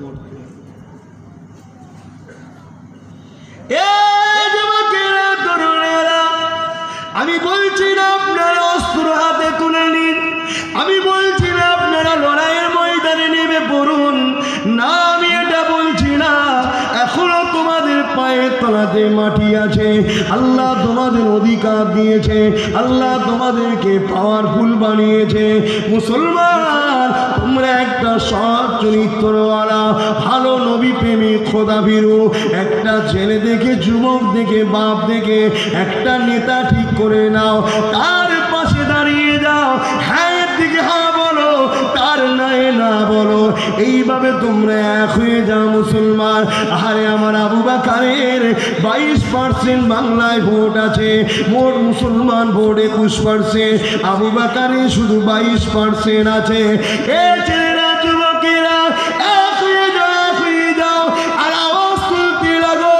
আমরা তার দিকে আছি যে আমাদেরকে ধর্মীয় স্বাধীনতা দেবে, আমরা তার দিকে আছি যে আমাদের মা বোনের জোড়াপুর হিফাজতের দায়িত্বর মাসালা হবে, আমরা তার দিকে আছি যে আমাদেরকে সংবিধানের অধিকার দেবে, আমরা তার দিকে আছি যে আমাদেরকে মানুষত্বের শিকড়ে রাখবে, আমরা তার সাথে আছি যে আমাদেরকে অধিকার দেবে। এই একতা হয়ে যাও এ মুসলমান, দেখে নাও তোমার আল্লাহ ঘরের দিকে কেউ চোখ তুলবে না, তোমার নবীর ঘরের বিরুদ্ধে কেউ মুখ খুলবে না, তোমাদের মা বোনের ইজ্জতের বিরুদ্ধে কেউ কথা বলবে না। কেননা যে বলতে যাবে সে জেনে যাবে আমার থেকে এরা সরে যাবে, আমার থেকে সরে গেলে আমার পাওয়ারটা চলে যাবে। আল্লাহ তোমাদের ঘরে এখনো ক্ষমতা দিয়েছে, এখনো ক্ষমতা আছে। তবে এই ক্ষমতাকে ভাঙার জন্য বহুত প্ল্যান চলছে। কিরাম প্ল্যান আমি দুটো শুধু বলছি, এসব খবর আপনারা মিডিয়াতে পাবেন না, কেন মিডিয়া সব বিক্রি হয়ে গেছে। আর যেসব ছোটোখাটো মিডিয়া আছে, ছোটোখাটো, এরা অদূর পৌঁছাতে পারে না। আর আমরাও এদেরকে ফলো করি না, আমরা ভিআইপি হয়ে গেছি, বড় বড় নিউজ শুনবো, বড় বড় নিউজ শুনবো, আর বসে বসে সব মিথ্যা গল্প শোনাচ্ছে। এই পাকিস্তানের সঙ্গে একটা যুদ্ধের একটা কি চলছিল না, যুদ্ধ যুদ্ধ যুদ্ধ যুদ্ধ, সব মিথ্যা কেসা কাহিনী আমাদের ঘরে শোনাচ্ছে, সব গল্প। এর জন্য কোটি কোটি টাকা মিডিয়াকে দেওয়া হয়, জনগণকে খাপিয়ে তোলো। ভাবাও, আজকে আমার দেশের যে কোনো ভেস্টল্যান্ড সরকারি প্রপার্টি আছে, যেটাকে কি বলে,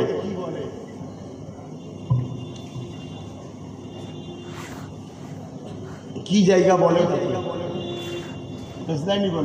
সরকারি প্রপার্টি যেগুলো আছে, ওই জায়গাগুলোতে অ্যাকচুয়ালি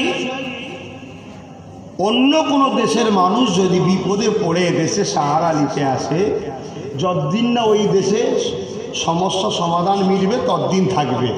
সমস্যা সমাধান মিটে গেলে তারা নিজের দেশে ফিরে যেতে হবে, এটা নিয়ম। অলরেডি বর্তমান সরকার এ কি করছে জানেন, আমার বাংলার কথাও বলছি, কি করছে জানেন, ওই সব জায়গাগুলো বাংলাদেশ থেকে যারা রিফিউজি এসছে সবার নামে করে দিচ্ছে পুরো। কেন করছে বলেন? যেখানে দেখা যাচ্ছে 50%, 40%, 55%, 60% মুসলমান আর 40% গায়ের মুসলমান। মুসলমানদের উপরে যে বেইনসাফিটা আমরা করছি, ওরাও জানে বেইনসাফি করছি। কখনো যদি মুসলমান ঠান্ডা মাথায় চিন্তা করে, ওরা নিজেরাই এমপি দেবে, নিজেরাই এমএলএ দেবে, নিজেরাই জিতে যাবে। কেন 60% ওরা সেই এলাকাগুলোতে ওই রিফিউজি নিয়েছে ভরিয়ে ভরিয়ে ভরিয়ে আমাদের থেকে বেশি করাচ্ছে, 70% করে দিল, আমাদেরকে ছোট করে দেবে। কথা বুঝছেন? যেসব থানাতে মুসলিম মেজরিটি বেশি, ওই থানাগুলোকে কেটে কেটে কেটে কেটে যে থানায় গায়ের মুসলমান বেশি তার সঙ্গে জয়েন করে দিচ্ছে, দিয়ে মেজরিটিটা মুসলমান কমিয়ে দিচ্ছে, যাতে ওরা নিজেরা একা দাঁড়িয়ে না এমপি তৈরি করতে পারে। কোথা শেষ করছে বুঝতে পারছেন? এগুলো হয়ে যাওয়ার পরে আমাদের ঘরে এমনি বছর থেকে আমাদের গুরুত্ব শেষ, গুরুত্ব শেষ, আরও ছিবড়ে করে দেবে। লাস্টে হাহাকার শুরু হয়ে যাবে। ওই যেমন মায়ানমারের লোক যে দেশে যায় লাথি মারে, আমাদের ঘরে সব ইদিক উদিক ছুটতে হবে, যে দেশে যাবো তারাই তাড়াবে, যে দেশে যাবো তারাই তাড়াবে। আপনি ভাবছেন এটা কখনো হয়? আমরা এত মুসলমান আছি, লড়তে গেলে যে পাওয়ারটা দরকার সেটা কজনের আছে? ইমানটা কজনের আছে? ইমান থাকলে যারা আল্লাহর বিরোধী, নবীর বিরোধী, তাদের ঝান্ডালে ঘুরতে পারি? হ্যাঁ, অথচ মসজিদে বসে আমরা কি বলি? আল্লাহুম্মা সাল্লি আলা সাইয়্যিদিনা মাওলানা মুহাম্মদ। আল্লাহ আমাদের সরদার, নেতা, দলপতি, অভিভাবক মুহাম্মদ সাল্লাল্লাহু আলাইহি ওয়াসাল্লাম বলি না, বলি না? আর বাইরে বেরিয়ে কার স্লোগান দাও? যার লবি হলো ইসলামকে মিটাও। প্রত্যেকটা গায়ের মুসলমানের লবি হলো একটা, ইসলামকে মিটাও, তাদের স্লোগান দিই। তাহলে আমি কি বলছি? ঝগড়া করেন না, আল্লাহ সৃষ্টি হিসাবে ভালোবাসেন, ব্যাস এতটুকুই। আল্লাহ সৃষ্টি ভালোবাসি, তাহলে ভোট দেবো না? না দেন না, কে মনে করেছে? কিন্তু কাফের আর মুনাফিককে ভোট দেওয়া ইসলাম বিরোধী। শুনছেন? তাহলে কি হবে? হ্যাঁ হবে, লাইন আছে। আল্লাহ কোরআনে বলছে, হাল জাযাউল ইহসান ইল্লাল ইহসান। সূরা রহমানে আল্লাহ বলছে, কেউ যদি তোমার উপরে এহসান করে, তোমারও মানবতা বলে তার উপরে এহসান করো। তাহলে আমার বক্তব্য হচ্ছে, কেউ যদি তোমাকে অধিকার দেয়, তাকে তুমি এহসান হিসেবে একটা ভোট দাও, তাহলে ছাড়া পেয়ে গেলে। এই কথা বুঝছেন না? বলুন, তোমাকে যে লুটছে ৭২ বছরে, সেই ৭২ বছরে সেই কাফেরগুলোর পিছনে ছুটছো কেন? এইটাই আমার বক্তব্য। আসো, নিজেরা একতা হও, এক মুঠো হও, 1 কিলোর পূরণ হও। এই 1 কিলো তখন কাজে লাগে যখন একদিকে 8 কিলো থাকে, দুদিকে যখন 8 কিলো থাকে, দুদিকে যখন 8 কিলো থাকে, কি একদিকে 8 কিলো, একদিকে 8.5 কিলো। এখন 1 কিলোর গুরুত্ব সব থেকে বেশি, ঠিক না বেটি? যার দিকে যাবে সে ভারী হয়ে যাবে, ঠিক না বেটি গো? তা আমি সেই পাওয়ার তৈরি করতে বলছি আপনাদের ঘরে।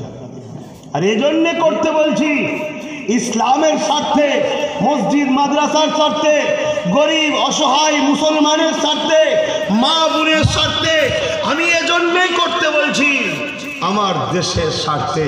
কারণ এ দেশ সুন্দর করে সাজিয়েছে, লক্ষ লক্ষ মুসলমানদের বুকের খুন দিয়ে দেশকে সাজানো হয়েছে। চলে যান দিল্লিতে, ইন্ডিয়া গেটের পাশে গিয়ে দাঁড়িয়ে যান, 100-র মধ্যে 65% দেশের জন্য যারা জান দিয়েছিল তারা সব মুসলমান নাম লেখা আছে। জোরে বলুন সুবহানাল্লাহ। 100-র মধ্যে 65% মুসলমান ছিল, কিন্তু আজকে সেই মুসলমান আমরা দেশের মধ্যে চোরের মতো বাস করছি। আমাদের জোরে কথা বলার অধিকার নেই, আমাদের সত্য কথা বলার অধিকার নেই, আমাদের একটু ওপর দিকে তাকাবার অধিকার নেই, আমাদের ভিআইপির সাথে বসার অধিকার নেই। কি জীবন! এই শুনছেন না বেকার আমি বকছি বলেন তো? এই লাউদ্দিন ঘুমোচ্ছি নাকি? শুনছেন তো নাকি? আপনি হাত দেবো, এবার দরুদ শরীফ পড়েন। আল্লাহুম্মা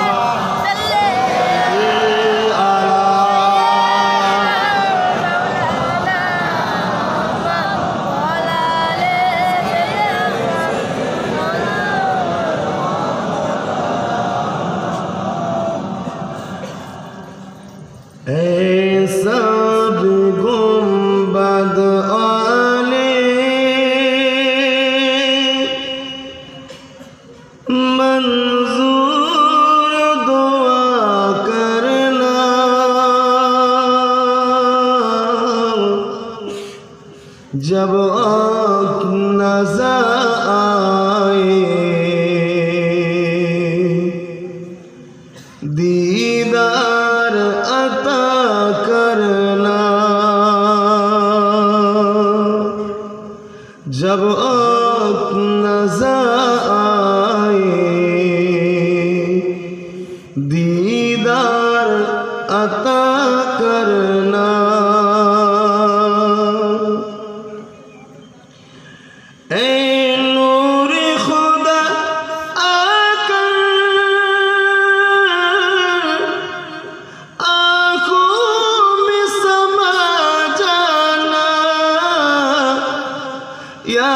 दर पे बुला लेना,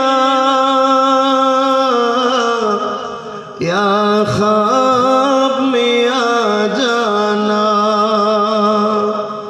या दर पे बुला लेना, या ख्वाब में आ जाना। ऐ पर्दानिसी दिल के पर्दे में रहा करना, जब नज़र आए दीदार अता करना। अल्लाहुम्मा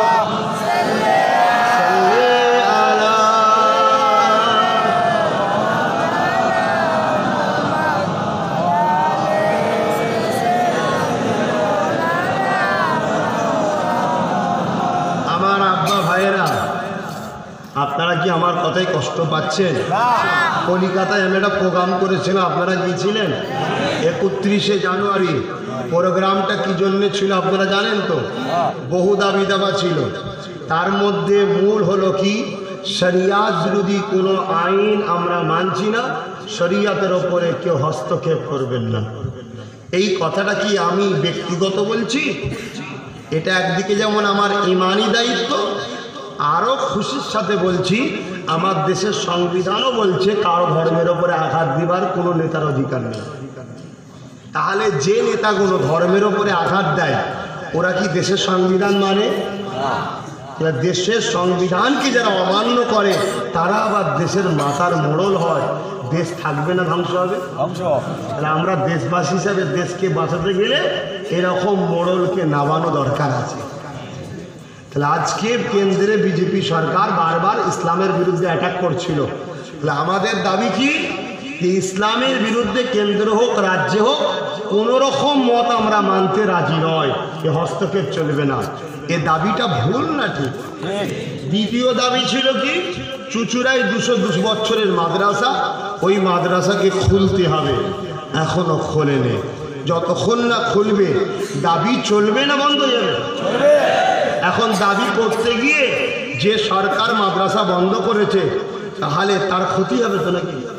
এখন তার ক্ষতি দেখব না মাদ্রাসার ক্ষতি দেখব? এখন মাদ্রাসার ভেঙে যাক সরকার থাকে, এটা করবো নাকি? দ্বিতীয় নম্বর আমাদের দাবি ছিল কি, ওয়াকফ সম্পত্তির টাকা। ওয়াকফ সম্পত্তির টাকাটা কাদের? জোরে বলুন। আমাদের।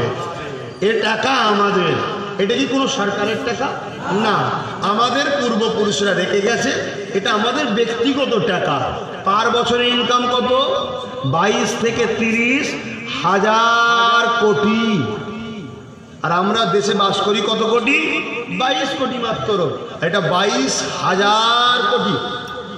এই টাকা থেকে আমি সামান্য টাকা আমার জন্যে নয়, আমি বলেছিলাম কি, গরিব মেয়েদের বিবাহের জন্যে বাপ মা পয়সা জোগাড় করতে পারছে না, সরকার যেই থাকুক জারি থাকুক 5 লক্ষ কোটি টাকা গরিব মেয়েদের বিবাহের জন্য দিতে হবে। এটা ভুল বলেছি? দ্বিতীয় নম্বর কি বলেছি, যেসব মুসলিম ছেলেরা গরিব ঘরের ছেলে, বাপ কোনো রকম মেহনত করে মাধ্যমিক পর্যন্ত পড়িয়েছে, রেজাল্ট বেরিয়েছে, মাধ্যমিকে 80%-এর ওপর নম্বর পেয়েছে, উচ্চ মাধ্যমিকে 80% নম্বর পেয়েছে, এই ছেলেটা যদি পিছনে গার্ড দেওয়া যায়, একে যদি পড়ানো যায়, এ তাহলে ডাক্তার হবে, উকিল হবে, জজ হবে, ব্যারিস্টার হবে, আইপিএস অফিসার হবে, ডিএম হবে, এসপি হবে, বিডিও হবে, মুসলিম সমাজের তারাক্কি হবে, ঠিক না বেটি? তাই আমি বলেছি কি, ওয়াকফ সম্পত্তির টাকা থেকে এই মুসলিম গরিব ছেলেগুলোকে পড়াতে হবে। ভুল করেছি ভাই বলে? 3 নম্বর কি বলেছি, ওয়াকফ সম্পত্তির টাকা থেকে যেসব যুবক ছেলেরা রাস্তাঘাটে এদিক ওদিক আড্ডা দিচ্ছে, ঘুরে ঘুরে বেড়াচ্ছে, বেকার ছেলে, এদিক ওদিক মাচানে মদের দোরে আড্ডা দিচ্ছে, ওদেরকে 20 লাখ 25 লাখ করে টাকা দাও, ওরা দোকান করে, কাপড়ের দোকান, মুদিখানার দোকান, যে কোনো ব্যবসা করে জীবনযাপন করতে পারবে। আরে ওদের তো টাকা আছে, দিবিনি কেন? দে। এটা কি ভুল করেছি ভাই? আমার জন্য চাইছি। আর শেষ আরেকটা কি দাবি করি, ওয়াকফ সম্পত্তির টাকা ইমামদের ঘরে মিনিমাম 20 থেকে 25 হাজার টাকা মাইনে দাও। কেন আজ ইমামরা তার ছেলেকে একটা বড় আলেম করবে মনে করলে সম্ভব নয়। একটা বুখারীর উস্তাদ 1000 টাকা মাসে মাইনে, মুসলিম 1000 টাকা, এক একটা সিয়াসাতটা 6টা হাদিস পড়াতে গেলে 6000 টাকা মাসে শুধু উস্তাদের পিছনে লাগবে। তাহলে আজকে সেই ইমামদের ঘরে দাও, এই কথাগুলো কি বলা ভুল করেছি ভাই? এবারে দিচ্ছে কি দেয়নি জানবো কি করে?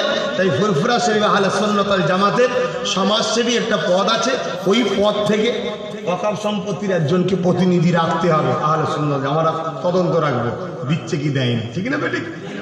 তাহলে এই আন্দোলন করাটা আমার ভুল যখন হয়নি, এই আন্দোলনের যদি দাবি না মানে তাহলে আন্দোলন বন্ধ করতে হবে, চালাতে হবে। চালাতে গেলে যদি সরকার গুণাগুণ দেখে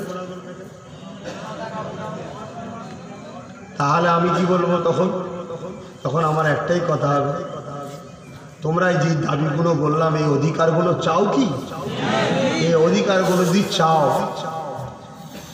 যুগ যুগ ধরে 72 বছর ধরে কাফের নেতারা যখনই দাঁড়ায় বা মুনাফেকরা দাঁড়ায় ভোটের সময় কি বলে, আমাকে ক্ষমতায় আনেন, আমি আপনাদের এই করে দেবো, হ্যান করে দেবো, ত্যান করে দেবো, এই করে দেবো, হ্যান করে দেবো, ত্যান করে দেবো। 72 বছর ওদের কথায় বিশ্বাস করেছি, ঠিক না বেটি? আমি পীরের আওলাদ হিসাবে এতগুলো লোককে সামনে রেখে বা বাংলায় প্রচার করছি। একবার আমাকে ভোট দেন, আমাকে জিতান, আমি আপনাদের অধিকার টেনে দেবো। দেবেন ভোট আমাকে? হাত তুলে দেখান, দেবেন? তাহলে আমি কি পার্টিতে নামবো বলছেন নাকি? না, নওয়াজবিল্লাহ, না। আপনারা আমার কথাতে ভোটটা দেবেন। এই অধিকার যে দেবে আমি তাকে ভোট দিতে বলবো, আপনারা দেবেন। যে অধিকার দেবে না তাকে ভোট দেবেন না। কথা একমত তো? সামনে লোকসভাটা নয়, সামনে লোকসভা অন্য একটা প্ল্যান হচ্ছে। সামনে লোকসভায় বর্তমান সরকারই চাইছে বাংলায় 10-12টা বিজেপি জিতে যায়। দুঃখের কথা কি বলবো আপনাদের ঘরে, বর্তমান সরকারই চাইছে বাংলায় 10-12টা বিজেপি জিতে যাক, আর না হয় বসিরহাটে ওই মেয়েটাকে দাঁড় করায়। কথা বুঝতে পারছি? প্ল্যান এগুলো 10-12টা বিজেপি জিতে যাক। দিদি বলেন কেন সরকার কেন চাইবে? সরকার এজন্য চাইছে, এখন এই বিজেপির গন্ধে দেখেন কোনো মুসলমানের কথা সরকার ভাবছে। আর ফুরফুরাসি 3 দিন ইসালসা বলে জানেন তো, লাস্টের দিনে 1 কোটির উপরে লোক হয়েছিল। জোরে বলুন সুবহানাল্লাহ। সরকারের কোনো ভূমিকা আছে? বোড়া বল দেখাচ্ছে কেন? মুসলমান এখন ভয়ে আছে, বিজেপি বিজেপি বিজেপি, অতএব সবাই আমার দিকে আছে এখন, ঠিক না বেটি? বাংলায় যদি 10-12টা বিজেপি এমপি হয়ে যায়, যে কটা এদিক ওদিক করছিল আর এদিক ওদিক করবে সব তের কলেজে উঠবে। এগুলো প্ল্যান। তাহলে সামনেটাই আমরা কি করব ভাই? আমাদের ভোটটাকে ভাগ হতে দিলে হবে না। এটা কিন্তু খুব গুরুত্বপূর্ণ কথা বলছি ভাই। আমাদের ভোটটাকে ভাগ হতে দিলে হবে না। আমরা যাকে ভোট দেবো এই 31% সবাই মিলে তাকে দেবো। এবার কাকে দেবেন কাকে দেবেন না এ ব্যাপারে আমার একটা সার্ভে চলছে। পুরো পশ্চিমবাংলা ব্যাপী আমি লোক পাঠিয়ে দিই, বিভিন্ন জায়গায় লোকের সঙ্গে কথা বলছে, জিজ্ঞেস করছে, পরিবেশ বুঝছে কে কোন এলাকায় কাকে চাইছে। ভোটের কিছুদিন আগে কলকাতা প্রেস ক্লাবে বসবো বা একটা বড় হলে বসবো, সেখানে ডাইরেক্ট আমি বলে দেবো অমুক অমুক অমুক জায়গায় লোক টিএমসিকে চাইছে, অমুক অমুক জায়গায় লোক সিপিএমকে চাইছে, অমুক অমুক জায়গায় লোক কংগ্রেসকে চাইছে, অর্থাৎ এই প্রতিনিধিটা চাইছে। আমরা যাকে দেবো যেখানে 22% 31%ই দেবো। কেন? আমাদের ভোটটা যদি 5% করে ভাগ হয়ে যায় আমাদের গুরুত্ব থাকবে না। কথা বুঝে আসছে? আর 31% যদি এক জায়গায় পড়ে ওদের মাথায় একটা কথা যাবে যে মুসলমান এক হয়ে গেছে। এদের গুরুত্ব না দিলে পরের বারে এরা নিজেরাই দাঁড়িয়ে যাবে। তারপর থেকে দেখবেন গুরুত্ব দেবে।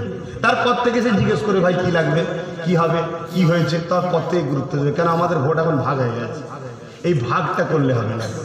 এইবারে এই ভাগটা না করে কিভাবে চলবো সে ডিরেকশানটা আমি ইনশাল্লাহ আমি সার্ভে করে নিয়ে আমি জানাবো আপনাদের ঘরে মিডিয়ার মাধ্যমে, সেটাকে ফলো করার চেষ্টা করবে। সবাই যদি নাও করে, আমাকে যারা ছেলের মতো ভালোবাসেন, আমাকে যারা ভাইয়ের মতো ভালোবাসেন, তাদেরকে অনুরোধ করছি আপনারা একটু খেয়াল রাখবেন। কেন? এখন ভোট ভাগ করার সময় নয়। কেন? এখন যদি ভোট ভাগ হয় এক কমনাল মাইন্ডে সরকারের 10-12টা সিট এসে যেতে পারে। আর 10-12টা যদি সে এসে যায় তাহলে কিন্তু দুদিক দিয়ে আমাদের চেপবে। ও সামনে থেকে ফিরবে আর এই পেছনে পেড়ে ঠিক করে রাখবে, ছুটে ওর কাছে যাবেন, ও ঢুকাবে। এ কথা বুঝছেন না? বোঝেন না? আর আমি আমার জাতকে বাঁচাবার জন্য বলবো না, ব্যাস। যে আমাকে মানেন আমার কথা তার জন্যে, যে মানেন না আমি তাকে বলছি না। ব্যক্তি স্বাধীনতা আমার আছে, আমি আমার ভাইদের বুঝাচ্ছি, আমি আমার বাপেদের বুঝাচ্ছি, আমি আমার আম্মা বোনেদের বুঝাচ্ছি। বুঝাতে পারি তো? কিন্তু 2021-এ ফুরফুরা শরীফের মোজাদ্দেদ জামান দাদা হুজুরের নামে বিশ্ববিদ্যালয় চাই, ঠিক না বেটি? ফুরফুরা শরীফের মোজাদ্দেদ জামানের জন্মভূমিতে তার নামে সুপার স্পেশাল হসপিটাল চাই, ঠিক না বেটি? পাশেই মাতুয়া বলে একটা পরিবার আছে। কত পার্সেন্ট ভোট ওদের? 1%। আমার কাছ থেকে শোনেন, 1% ভোট। বিমল গুরুং দার্জিলিংয়ে কত পার্সেন্ট ভোট? 1%। কুচবিহারে রাজবংশীয় কত পার্সেন্ট ভোট? 1%। এই 1% ভোটার ওনাদের কাছে ভারতের প্রধানমন্ত্রীর পায়ে হাত দিয়ে আশীর্বাদ দিচ্ছে। আর ফুরফুরার পীর আবু বকরের 22% ভোট তোমাদেরকে বোড়া গোল দেখাচ্ছে। কেন? তোমরা পীর ছেড়ে দিয়ে ঘুরে বেড়াচ্ছ। হ্যাঁ, তোমরা একবারও ভাববে না? আজকে মাতুয়ারা ভাবছে আমাদের বড় মা যা বলবে তাই, এখন মরে গেছে ওকে একজন দায়িত্ব আছে, যা বলবে তাই। আজকে রাজবংশীয়রা ভাবছে আমাদের নেতা যা বলবে তাই, বিমল গুরুং যা বলবে তাই। ওদের একতা আছে বলে 1% ভোটকে নেবার জন্য এদের এখানে খোঁজলাম সুপার স্পেশাল হসপিটাল করে দিয়েছে, ইঞ্জিনিয়ারিং কলেজ। এদের মনোনীত দুটো এমপি এমএলএ ওদেরও সুপার স্পেশাল হসপিটাল, উন্নয়ন পরিষদ সব কিছু করে দিয়েছে। আর ফুরফুরার 22% ভোট কিচ্ছু নেই। কেন? তোমরা সব ডিভাইড হয়ে বসে আছো। তাই আমি চাইছি তোমাদের যদি মনে হয় আব্বাস সিদ্দিকীকে আগে রাখবো, রাখো, নাই আমায় বাদ দাও। একটা কোনো ভালো নির্ভরযোগ্য বিশ্বাসী খোদাপ্রেমিক নবীপ্রেমিক খোদাভীরু সৎ চরিত্রওয়ালা কে সামনে রেখে তার ডিরেকশনে আগাও। সে যেদিকে যেতে বলবে সেদিকে যাও, ডাইন দিকে ডান দিকে বাঁ দিকে বাঁ দিকে, এক এক করে দেখবে সব তোমরা পেয়ে যাবে। আর যদি বলো এই দল ছাড়া হয়ে থাকবো, কোনো দিন পাবে না। তোমাদের ইউজ করছে শুধু, এরপরে তোমাদের ঘরে বোঝা মনে হবে। যখন ইউজ করা হয়ে যায় না আর ভালো লাগে না, তখন বোঝা মনে হয়, ফেলতে মন যায়। এবারে কথা বুঝছেন না, বোঝেন না? তখন তোমাদের ফেলার প্ল্যান চলছে এনআরসির নামে, তারপরে কি বলে সিটিজেনশিপ নামে বাইরে থেকে লোক নিয়ে আসবে, ইন্ডিয়ার লোককে তাড়াবে। যাবে কোথায়?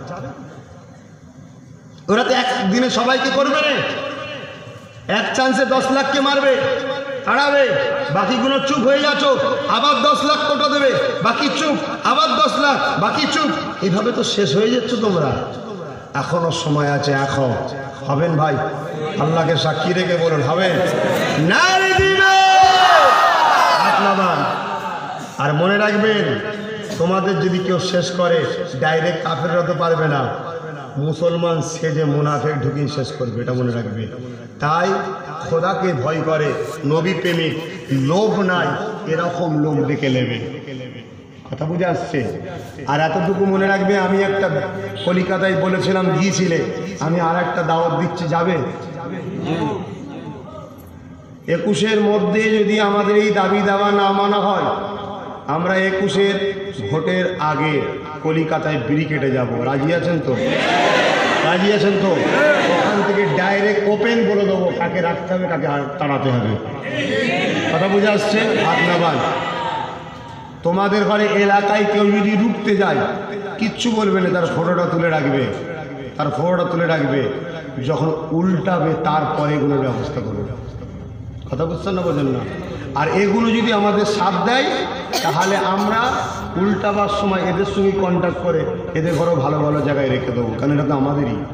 আর যদি মনে করে আমাদের নয়, তাহলে আমরাও এদের নয়। জাত যখন জাতকে মারে, জানতে হবে গাদ্দার, ঠিক না বেঠিক? তোর কাছে একটা কাফের কি করে আগে হলো? তোর কাছে তো একটা গরিব ইমানদার আগে হবে, ঠিক না বেঠিক? ভারতের প্রধানমন্ত্রীও কখনো আমার কাছে একটা গরিব মুমিন মুসলমানের থেকে আগে নয়। যতবারই প্রধানমন্ত্রী হোক গে দেখানো, আমার কাছে একজন ইমানদার গরিব রাস্তার ভিখারি আমার কাছে আগে। কেন? আমার আল্লাহকে মানে, আমার রসুলকে মানে। আর এরপরে যদি আমার চরিত্র উল্টো হয়, ওর জন্য একে মানি, জানতে হবে আমি গাদ্দার, তাহলে আমি ধোঁকাবাজ, মুনাফিক, কাফেরদের দালাল হয়ে গেছি আমি তাহলে। কথা বুঝতেন না, বোঝেন না? তো ভাইয়ের আমার, তাই ইনশাল্লাহ আমরা তাহলে এখন থেকে প্রস্তুত তো নাকি? কিন্তু তার আগে আর একটা মহান কাজ হবে, সেটা হলো কি? সামনে 21শে অঘ্রাণ। কবে? এটা ফাল্গুন চৈত্র মাস চলছে, যে অজ্ঞান মাস আসছে, অজ্ঞান মাসের 21 তারিখ ফুরফুরা শরীফ চলো। কি জন্যে? পীর আবু বকর নলেজ সিটির শুভ উদ্বোধন। সেই শুনে আসছিলেন না, 100 বিঘে জমির ওপরে কত লোক কত টিটকিরি মেরেছে। কি? হ্যাঁ, মিটকি মেরেছে না মেরে নে? ইনশাল্লাহ সেই শুভ উদ্বোধন 21শে অঘ্রাণ। আমাদের ধৈর্য ধৈর্য ধৈর্য, আলহামদুলিল্লাহ 3 বছরের সংগঠন 100 বিঘে জায়গার উপরে এমন একটা মাদ্রাসা করতে চলছে, যেখানে 10,000 কম করে ছেলে পড়বে। হসপিটাল, নার্সিংহোম, মাতৃসদন, ইউনিভার্সিটি, বেসরকারি এবং কি বলে junior English medium, senior English medium. কথা বুঝে আসছে? এইভাবে অনাথ আশ্রম, যেখানে গরিবদের ঘরে রাখবো। আজকে 200 গরিব বাচ্চাকে আমরা মানুষ করি, সেখানে 2000 রাখবো, 10,000 রাখবো, 20,000 রাখবো, তো এটা কি আমরা সবাই মিলে করবো তো নাকি? 21শে অগ্রহায়ণ শুভ উদ্বোধন ফুরফুরা শরীফ দাদা হুজুরের নামে পীর আবু বকর সিদ্দিক নলেজ সিটি। বাংলার বুকে এত বড় নলেজ সিটি নাই, একটাও নাই। ইনশাল্লাহ আমরা তৈরি করছি, আল্লাহর কাছে দোয়া করুন, বলুন আমিন। এটা সারা ওয়ার্ল্ডে যাবে আবু বকর নলেজ সিটির নাম, জোরে বলুন সুবহান। আবু বকর আমার একা না, আপনাদের সবার, আপনারা সবাই যাবেন। যাবেন যখন খালি হাতে কি নিয়ে যাবেন? ঠিকই বলছে। হ্যাঁ, আমার দুটো জিনিস চেয়েছি, একটা করে ইট আর 100 কোটি টাকা। আমার আবু বকরের বাগানে মুরিদের অভাব নেই, জি কজন যাবে একটা করে ইট আর 100 কোটি টাকা যদি নিয়ে যায়, ওই দিনেতেই পুরো প্রাচীন দিবার ইটও হয়ে যাবে আর 2-10টা বিল্ডিংয়ের টাকাও হয়ে যাবে, জোরে বলুন সুবহান। আবু বকরের মুরিদ অভাব আছে, কিন্তু কারো গায়েও লাগবে না, ঠিক না বেটি? তাহলে আপনারা আশা করছি নিয়ে যাবেন তো? হাত তুলে বলুন নিয়ে যাবেন তো? নারী দিবে ভাই, সব জায়গায় হাত তোলা, লাস্ট নিয়ে যাবেন। আমি কিছুদিন আগে সব ওই নলেজ সিটির জন্য সপ্তাহে 100 কোটি টাকা ঠিক করছিলাম। 400 লোক নাম লিখেছে। আমি ভেবেছিলাম হয়তো ওই সলসাবে দেবে চৈত্র মাস থেকে। 400 জন দিলে 20 লাখ টাকা হবে। দোকানদারকে বলবো 40 লাখ টাকার মাল দে, কাজ শুরু হয়ে যাবে। ও বাবা, দেখি 90 জন মাত্র দিয়েছে। তাহলে কি করে হবে বলেন তো? এরকম ফাঁসাবেন না তো? এই যারা হাত তুলেছেন ফাঁসাবেন না তো? সত্যি দেবেন তো? মহব্বত করেন ভাই হিসাবে? হ্যাঁ, আচ্ছা, আমি যদি কোনদিন বিপদে পড়ি, তোমাদের বাঁচাবার যে চেষ্টা করছি, আমার দুশ্মন বাড়ছে না কমছে? আগে শুধু মুনাফিক দুশ্মন ছিল, এখন কাফেরও দুশ্মন হয়ে গেছে। দুটো দুশ্মন লেগে ঘুরছি, এ মোড়ে একটা, ও মোড়ে একটা, এ মোড়ে একটা, ও মোড়ে একটা, শুধু খুঁজছে আব্বাস সিদ্দিকী, আব্বাস সিদ্দিকী, আব্বাস সিদ্দিকী, আব্বাস সিদ্দিকী। আমি জানি আমার আল্লাহর এত পাওয়ার, এত পাওয়ার, এত পাওয়ার। সারা পৃথিবীর কাফের আর মুনাফিক এক হয়ে গেল, আল্লাহ যদি বলে আব্বাস থেকে বাঁচাবো, এরা বাঁচতে পারবে না, জোরে বলুন সুবহান। আর সারা দুনিয়ার লোক যদি বলে তোকে বাঁচাবো, আর আল্লাহ যদি বলে মারবো, কেউ বাঁচাতে পারবে না, জোরে বলুন সুবহান। ঠিক না বেটি? এটাই তোমার আল্লাহর ক্ষমতা। তাহলে সেই তথাপিও বাস্তবটাকে সামনে রেখে বলছি, আমার দুশ্মন বাড়ছে না কমছে? তাহলে আমি বিপদে পড়লে সাথ দেবেন? সত্যি তো? তাহলে নলেজ সিটির জন্য এটা প্রথম কি? এখন একবার টুক করে টিপে দেখলে সাথ পাওয়া যায়। যদি আমি বিপদে পড়ি, রাস্তা যদি কোনো জায়গায় কিছু হয়, খবর পেলে ছুটবেন তো? একটু হাত তুলে দেখান। আরে বাবা, সব হাত তুলেছে। এখন আমি যদি 100 করে টাকা চাই, দাও আমার খাবার খেতে দিতে হবে, দেবে? কারা কারা দেবে হাত তুলে? ভাই দেখে, সত্যি দেবেন না? হাত তুলে দিলেন বল, ভাইজান তো ফিরি সব দিচ্ছে, এটাও ফিরি তুলে দিই। এই মুখ চিনাগুলো কোথায় গেল? উঠে দাঁড়াতো, যা 100 করে টাকা দাও। আর যাদের 100 নেই, কম যেটা আছে দেবে, কিন্তু 100 থাকলে কম দেবেন, 100টা দেবে। আপনি দাও। আরো কিছু ছেলে ওটা চেনাশোনা ধরো, এই আমার খাবার খাওয়ার জন্য আমায় দিচ্ছেন তো? হ্যাঁ, ভাইজানকে খাবার খেতে বা মুরব্বীরা ছেলেকে খাবার খেতে দিচ্ছি, আব্বা দেবে না? তোমার ছেলে, আল্লাহকে নেককার করো, তবে এ ছেলে কাজে লাগবে বা কবরে। দাও বাবা 100 করে টাকা।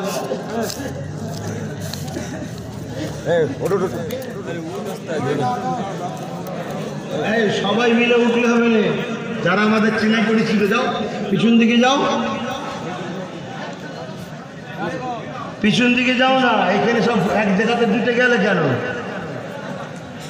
এই আমার পয়সা এদিক ওদিক না, কটি হয়ে যাবে। খুব গরম হুজুর, দেখিস বাবা। মুসলমান ঘরের ছেলে মেয়েরা, আব্বারা, তরুণেরা, এটাই তো মুহাব্বত, ভালোবাসা, পিয়ার। কেমন করে দিচ্ছে দেখেন না সব পয়সাগুলো? দেখাও দেখাও কেমন করে পয়সাগুলো দিচ্ছে, দেখো না? দেখো দুনিয়ার লোক দাদা হুজুরকে এরা কত ভালোবাসে। আমাকে দাও, এটা দাদা হুজুরের খুন আছে বলে হচ্ছে, ঠিক না বেটি? নাহাই বলতো তুমি অনেক বকছ, এবার না বলতো, এটাই বলতো, কি মৌলানা, ঠিক না বেটি? এটা দাদা হুজুরের সম্মান হচ্ছে। তার খুনের ইজ্জতিরা দিচ্ছে। তাহলে বাংলার মানুষ, বাংলার গভর্নমেন্টের বোঝা দরকার, দাদা হুজুরকে বঞ্চিত রেখে বাংলায় কখনো ক্ষমতায় থাকা যাবে না, ঠিক না বেটি? তার আওলাদকে যদি এরা মেহনতের পয়সা দেয়, তার আওলাদ চাইছে খাবার খেতে দিচ্ছে, আর সেই আবু বাক্কারকে বঞ্চিত করে বাংলায় ক্ষমতায় থাকবো, এ ধান্দা বেশি দিন টিকবে না। সামনে এমপি আছে, এখন 2 নম্বরই চলছে বলে আমি চুপ করে আছি। এটা মিটে যাক, তারপরে মজা বুঝাবো। আসছে তোর ইউনিভার্সিটি হবে কি হবে না সেটা দেখে নেবো। ইউনিভার্সিটি হয় তুই থাকবি, আর ইউনিভার্সিটি না হয় আল্লাহর গজব তোর উপরে হোক। কথা বুঝছেন না, বোঝেন না? আরে মুসলমান ছেলেমেয়েরা, তরুণেরা, এ নবী পাকে প্রেমিকেরা, আল্লাহ নবী দুনিয়া হাবিবুল্লাহকে সাহাবারা কিভাবে মহব্বত করেছে, ভালোবেসেছে, প্যার করেছে। এ নজওয়ানেরা, গুনতে হবে না, আমাকে খাবার খেতে পছন্দ গোনার কোনো প্রয়োজন নেই। আমার সাথে লোকগুলো কোথায় বেঁচে আছে না খেয়ে দিয়ে ইন্তেকাল হয়ে গেল সব? আর ইন্তেকাল মানে এক জায়গা চেঞ্জ করা ভাই, এত না আমি মরার কথা বলিনি। ইন্তেকাল মানে স্টপিস চেঞ্জ করা। সাথের লোকগুলো কোথায় গেল আমার? সব খেয়ে ঠান্ডা ঠান্ডা আবহাওয়া তো, আর খেয়েও চাল আলহামদুলিল্লাহ, খেয়ে এবারে আর ঘুমোচ্ছে। আমি আর ড্রাইভারটা জেগে থাকি, বাকি সব দেখি যেতে যাও গাড়িতে না থাকে। কথা বুঝছেন না? করছি এরম বার করে রাখিনি, নজর লেগে যাবে।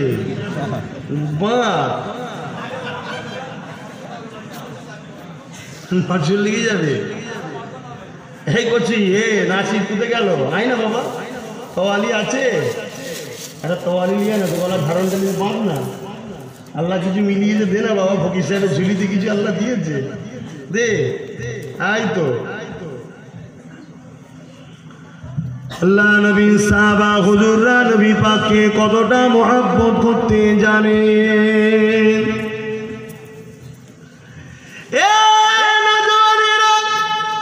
আল্লাহ নবী যখন থুতু বেলার প্রয়োজন হতো, সাহাবার আগে আগে আসতো, ইয়া রাসূলুল্লাহ, ইয়া হাবিবাল্লাহ, আমার হাতে থুতু দিন। আর একজন সাহাবী আগে আসতো, ইয়া রাসূলুল্লাহ, হাবিবাল্লাহ, আমার হাতে ফেলো।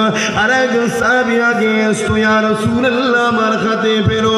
আল্লাহ নবী সাহাবাদের মধ্যে থেকে যার হাতে থুতু না ফেলতো, ওই সাহাবীটা নিজেকে ধন্য মনে করত। নবী পাকের থুতু মুবারককে নিয়ে সাহাবীটা নিজের মুখে মেখে নিত। অন্যান্য সাহাবারা বলে সপ্তাহ সপ্তাহ কেটে যেত, আমার নবী পাকের ওই সাহাবীর চেহারা দেখে খুশবু কাটত না।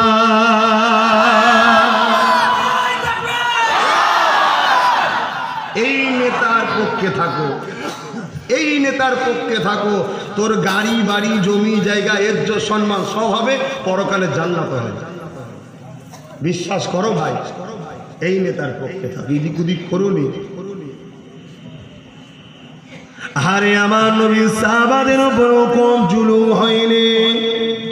বসো তুমি, যেতে পারো না।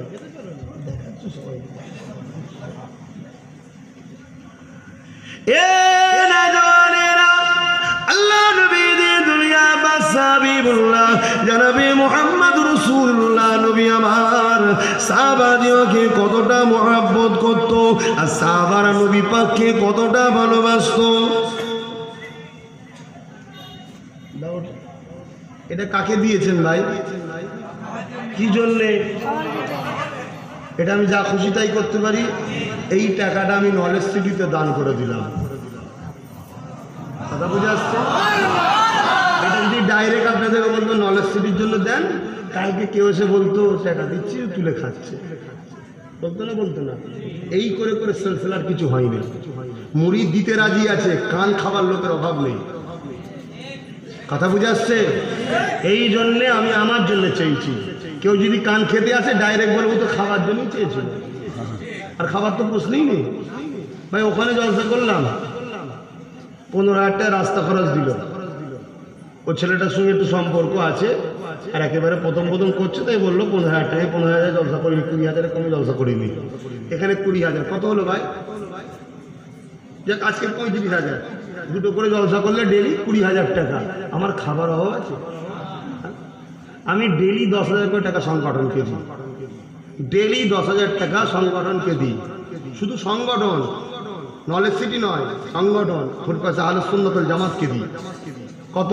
10,000 টাকা ডেলি। 3 দিন ইসালে সাহেব আছে, জুম্মা আছে, মেহমানদারি করি। আমার টাকা আল্লাহ শকর কোটি কোটি লোক খাচ্ছে, এটা তোমার গর্ব। তোমার কাছে টাকা তুলে আমায় খেতে হবে, কিন্তু কিছু লোক কান খায় না, খায় না। ওই জন্য আমি বললাম ভাই আমাকে খাবার খেতে দাও। কথা বুঝে আসছে? এই স্বভাব যে যে দিয়েছো আল্লাহ তাকে মিলাক, আর আমার জন্য যখন দিয়েছো আমি দাঁত করছি আল্লাহ আমাকেও যেন মিলাই। বলুন আমিন।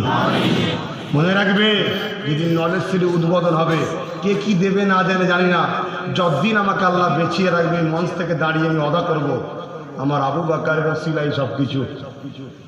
আজ বাংলা নয়, উড়িষ্যা, আসাম, ত্রিপুরা, ওপার বাংলাদেশে লক্ষ নয় কোটি কোটি ছেলে মেয়ে, বাপ ভাই আমাকে ভালোবাসে আবু বকরের মুখের দিকে চেয়ে। আজকে সেই আবু বকরের ওসিলায় আমার বাড়ি হয়েছে, গাড়ি হয়েছে, ইজ্জত হয়েছে, সম্মান হয়েছে। আজকে সেই আবু বকরের ওসিলায় আল্লাহ আমাকে টাকা দিচ্ছে। তা আমি নিয়ত করেছি যেদিন শুভ উদ্বোধন হবে, যেভাবে আল্লাহ আমায় দিচ্ছে এইভাবে যতদিন দেবে, প্রতি বছরে শুধু নলেজ সিটির জন্য 10 লক্ষ করে টাকা আমি নিজে দান করব, গাঁটের টাকা দান করতে আমি নিয়ত করে আছি। সংগঠনকে যেমন দিই 10,000 10,000 আলাদা। কথা বুঝে আসছে ভাই? লোক অনেক কিছু বলে, আব্বাস সিদ্দিকী এত টাকা লাই, হাল্লাই তাল্লাই, কি করছি বুঝতে পারছো না? আজকে কি আছে আমাদের ফুরফুরা শরীফে গেলে? কি আছে মুরিদদের, কি আছে বলুন ফুরফুরায়? আমাকে খারাপ বুঝবেন না ভাই। বাপেরা, নওজওয়ান তরুণেরা, এ নবী পাকের প্রেমিকেরা, আমার আবু বকরকে আল্লাহ নবী বলেছে, বাবা আবু বকর মাল নিয়ে আসো বাবা, ইসলামের জন্য দাও বাবা, আল্লাহর জন্য দাও বাবা, আমি রাসূলুল্লাহ আমার জন্য দাও বাবা।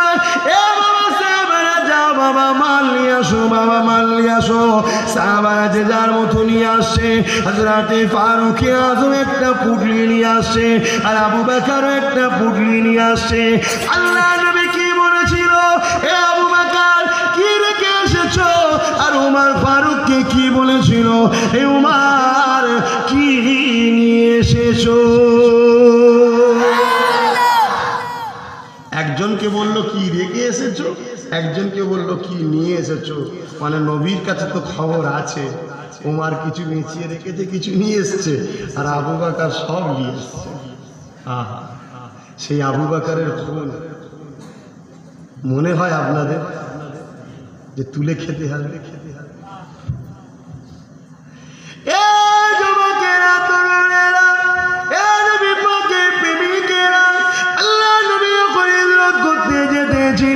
আল্লাহ নবীর সাথে আবু বকর সিদ্দিক ছিল। নবী পাক আগে আগে যায়, আবু বকর পিছু পিছু যায়। আল্লাহ নবী আগে আগে যায়, আবু বকর পিছু পিছু যায়। কিছু দূর যাওয়ার পরে হঠাৎ করে দেখা যায় আল্লাহ নবী ডান দিকে, আবু বকর সোজা সুজি যায়।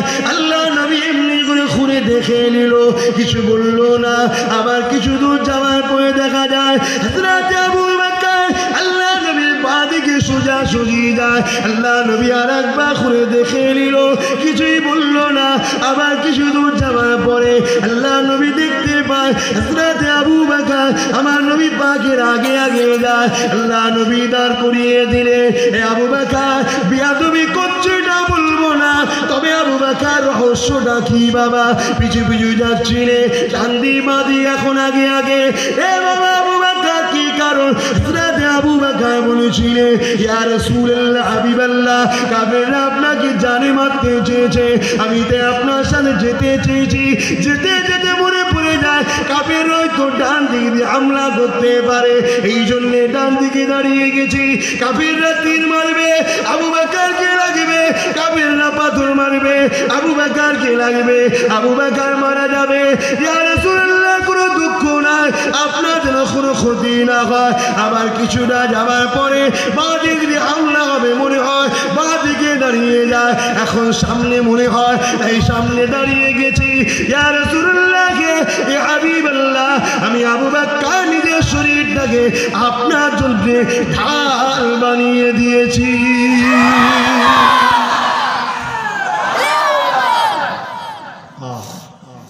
সেই আবু বকরের খুন তোমাদের কাছে আজকে কথা বলছি। ইসলামের জন্য কিছু করো। আসো আমরা একজোট হই, আসো আমরা একজোট হই। আমরা বাদশার ঘরের ছেলে সব, আমরা নিজেরা নিজেদের ভবিষ্যৎ ভাবতে পারি, ঠিক না ঠিক? আমরা নিজেরা কল কারখানা, ফ্যাক্টরি, চাকরি বাকরি, আমরা নিজেদের স্কুল কলেজ, আমরা নিজেরা একটা সাম্রাজ্য তৈরি করতে পারি। তুমি জানো না আল্লাহ তোমাকে আমাকে কত সম্মান দিয়েছে, কিন্তু হাইরে মুনাফিকের পাল্লায়, কাফেরের পাল্লায় করে সব শেষ হয়ে গেল। যা হয়েছে হয়েছে, ফিরে আসো। ইয়া আল্লাহ, এত বেজে গেছে খেয়াল করিনি। আমার ভাই, না না না, দেখো দেখো দেখো, আমি খেয়ালই করিনি ভাই। 12:30 বোন থাকায়, 11:30 বোন থাকায় কথা বুঝছেন না? 12টা বাজতে যাচ্ছে। বিদায় নিচ্ছি ভাই। আমার কথাতে ভাষা থেকেও কষ্ট পেলেন? আমার আর একজন পীরের আওলাদ আসছে, বিয়াদবি করবেন না। কে জানো? সব জানেন তো? পীর আল্লামা শাহ সুফি ইউসুফ সিদ্দিকী চাঁদান হুজুর পীর কেবলা ছোট সাহেবজাদা পীরজাদা জুবায়ের সিদ্দিক আল কুরাইশাল হাসিমি ভাইজান, তিনি আসবে। খুব সুন্দর অদ্ভুত করে, আপনারা সবাই তো জানেন। তেনার আলোচনা মন দিয়ে শুনবেন, যেভাবে শুনছিলেন। আর আমি গুনাহগার, যখন পীর আল্লামা ইউনুস সিদ্দিকী চাঁদান হুজুর পীর কেবলা হাত তুলবে, উনি আখরি দোয়া করে তো, ওনা যখন হাত তুলবে তখন আমার জন্য দুটো দোয়া চাইবেন তো? একটা হলো আল্লাহ যখন আমাকে মৃত্যু দেবে, নবী দেখতে দেখতে ইমানের সঙ্গে যেন মরণটা দেয়, বলুন আল্লাহুম্মা। দ্বিতীয় হলো আমি যে স্বপ্নটা দেখেছি আপনাদের খালি একটা যে মুসলিম পাওয়ার, ওই পাওয়ারটা আল্লাহ যেন করার তৌফিক দেয়, বলুন আমিন। আরে কিছু হলে আমি তুমি ছুটে পালাই, এই মা বোনগুলোর কি হয় বুঝতে পারছেন? হ্যাঁ, কি হয় জানেন? কথা বুঝে আসছে ভাই? তাই আমি বলে গেলাম। আর একটা দোয়া চাইবেন, আমি তো মুসিবতের মধ্যে আছি, সব আল্লাহর ইচ্ছা, আল্লাহ পরীক্ষা দিচ্ছে। আল্লাহ যাকে ভালোবাসে তাকে তো দুনিয়ায় কাঁদাবে না। আপনারা দোয়া করবেন, হাতের ইমাম মানুষ, আল্লাহ যাকে ভালোবাসে দুনিয়ায় কাঁদাবে ভাই, কিছু করার নেই। এটা আল্লাহ পাকের সিস্টেম। আমার নবী বসে আছে, হঠাৎ করে নবী কাঁদছে। সাহাবারা বলে, হুজুর কাঁদছেন কেন? বলছে ওই ছেলেটাকে দেখ। দেখছি একটা ছেলে চুল ফুলুস্কো ফুস্কো, ছিঁড়া ফাটা জামা পরে, গায়ে তো কিছু নেই, পরনার শুধু নিচোটাই কাপড় আছে। এক কথা শুনছেন না? শোনেন, পরনার নিচোটাই কাপড় আছে।